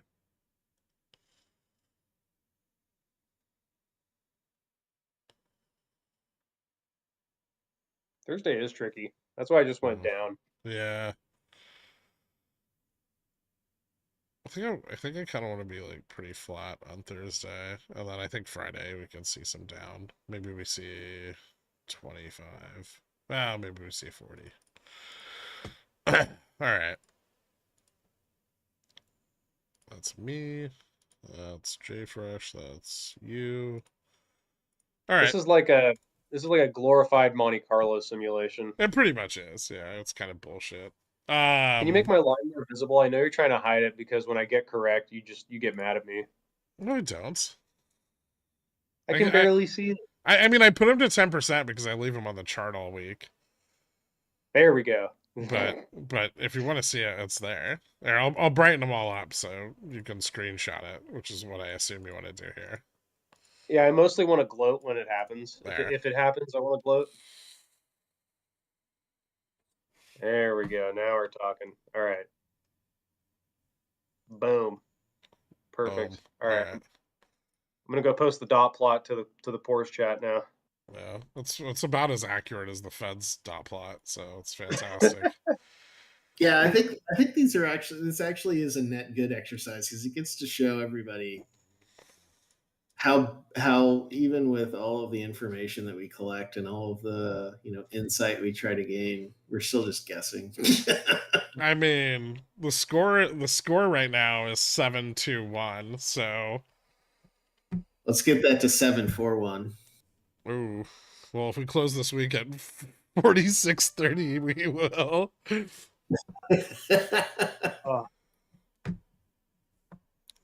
Who was right from last week? JFresh won. Yeah. I don't really know how we measure accuracy. Me and Dork were really close in the first half of the week, and then JFresh just won after the bounce. Yeah, I know. I thought we just agreed on closing price end of week, but yeah, I'm definitely down. That's what I do it off of. If somebody wants to like take the vectors that we draw and like do sum of standard error or something to that effect over time on the 1 minute for the week and figure out who has the lowest standard error, that'd be Let me just reiterate this thing that's far more important than who's right about these. Read the updates every night. They're based on current and accurate data. Do not lean on our pre-weekly predictions for any kind of positioning. They're hot garbage. Usually just get blown up and when futures open in like 3 hours. Yeah, like futures will open, it'll gap down 30 points, and we'll all be wrong all week. So it's actually bullshit. Just don't lean on it. We just do it for fun. Yeah, doing an R² on this is just an exercise in wasting your time.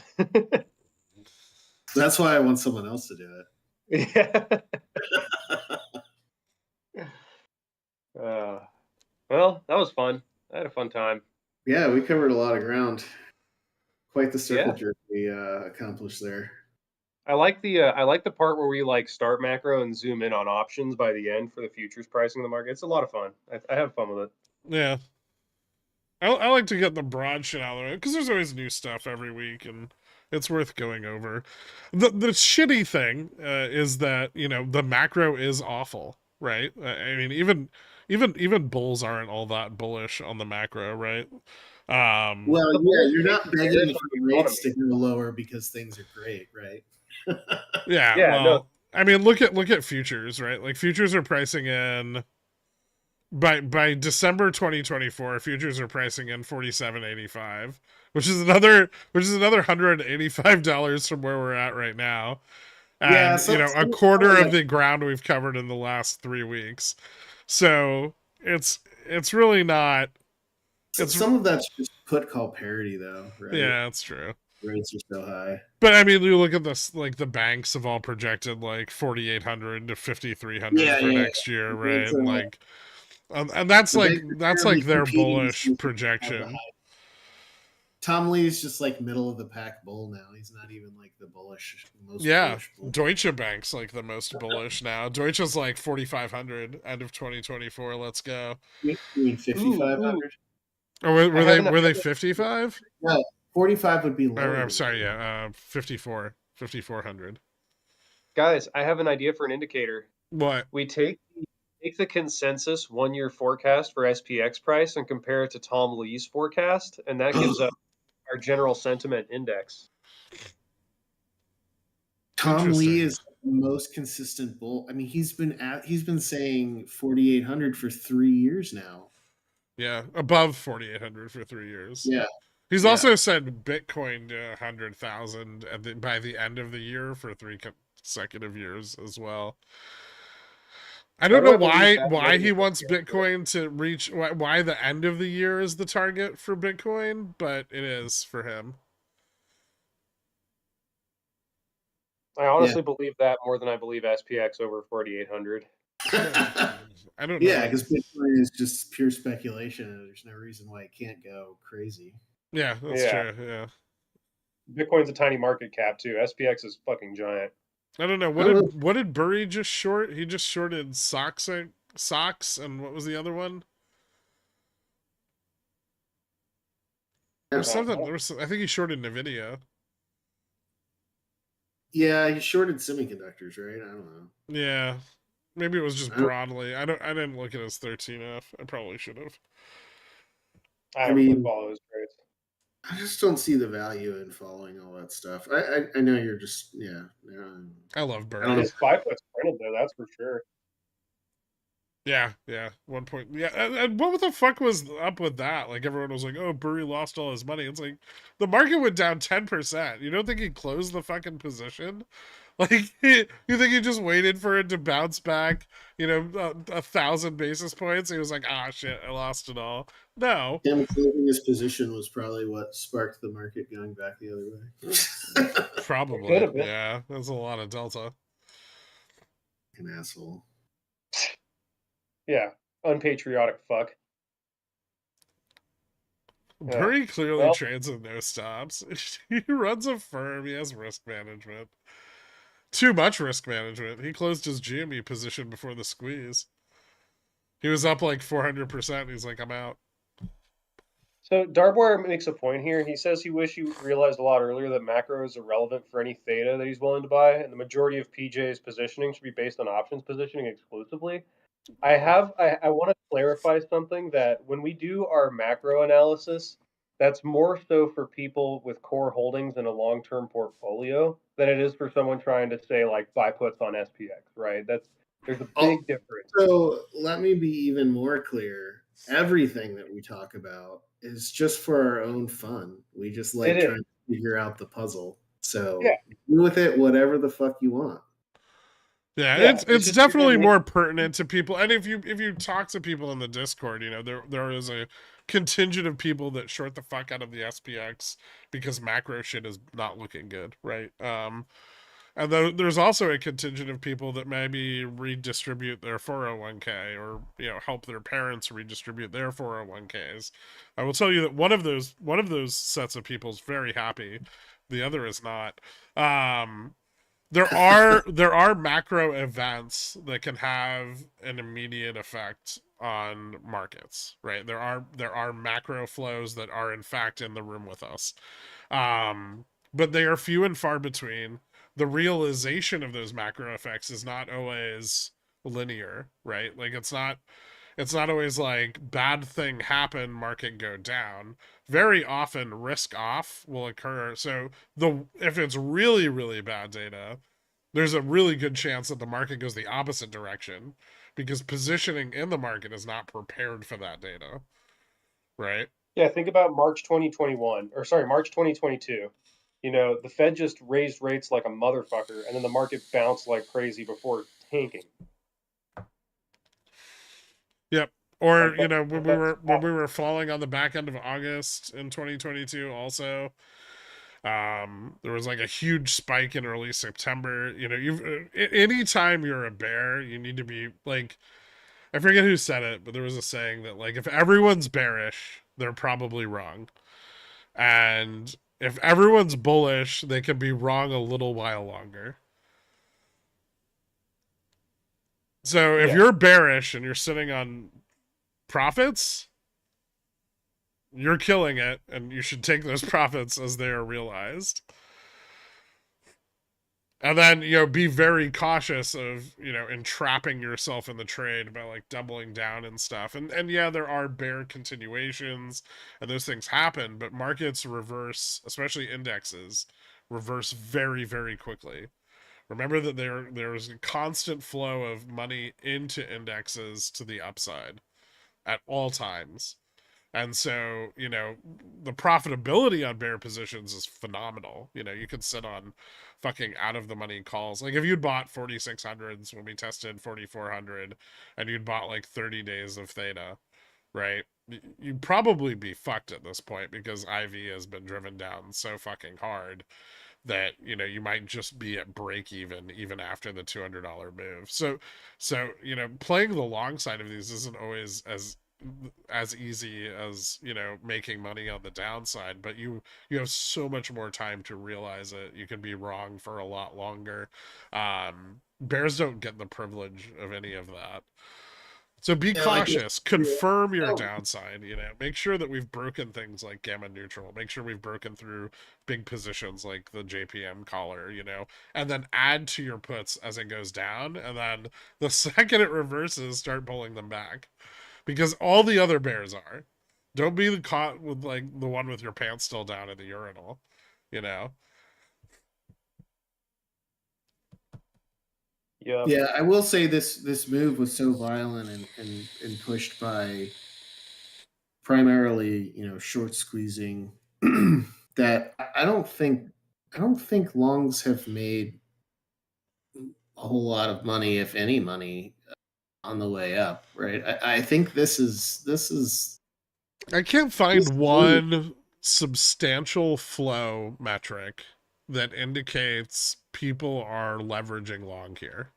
like I said before, this move was great for the market maker who bought all those calls. Yeah, yeah. And not anyone else, right? So the market maker is very happy, and he's about to be very incentivized to get the other leg on the downside in the money too. Yeah. Pretty much. Yeah, so don't feel like you have, you know, I'm going to go the other way with it instead of, you know, be careful being a bear, be careful being a bull. I would not get FOMO here. I would not be too worried that you're going to get left behind if you miss this run, because I think everybody missed it, and this is just a short-term volatility event that is going to correct itself at some point. Yeah. So What's the other way? The 1%. I personally feel zero interest in getting in here. Your cash is making 5% guaranteed. Just chill, baby. Just wait. Now wait, hold on. Now there's intraday. There's intraday trading here, and that's very fun. But that's Okay. not weighted. There's no, don't take your long-term bias and carry it into your intraday trading, popcorn Are you trader. talking to me? Oh, you're talking to somebody in the chat. Well, It's like, also you with your fucking, how many bear calls did you get blown up on? I don't sell those anymore. I know you don't. So all of them. But yeah, don't carry one into the other. They're totally disparate, and they're not going to be the same. Everything here is for entertainment purposes. Girk only paper trades. Exactly, yeah, like that. I like that. we have no proof it's not just paper trading. But they're live accounts. All the accounts All on right. stream are live accounts. The fucking paper trade accounts have like a weird like thing in the corner of them. Yeah, they say paper on like all the charts. And they say place a simulated order. I guess that would make sense. You wouldn't want to confuse the two. It'd be really bad if you did that. But what I do is something that I have like freedom to do, right? I could be like, I think this thing will happen, and then, you know, bet on that, because I'm not a financial advisor. Financial advisors don't have that freedom, right? They have to just be vague and incoherent and say a bunch of technical things till you stop asking them questions.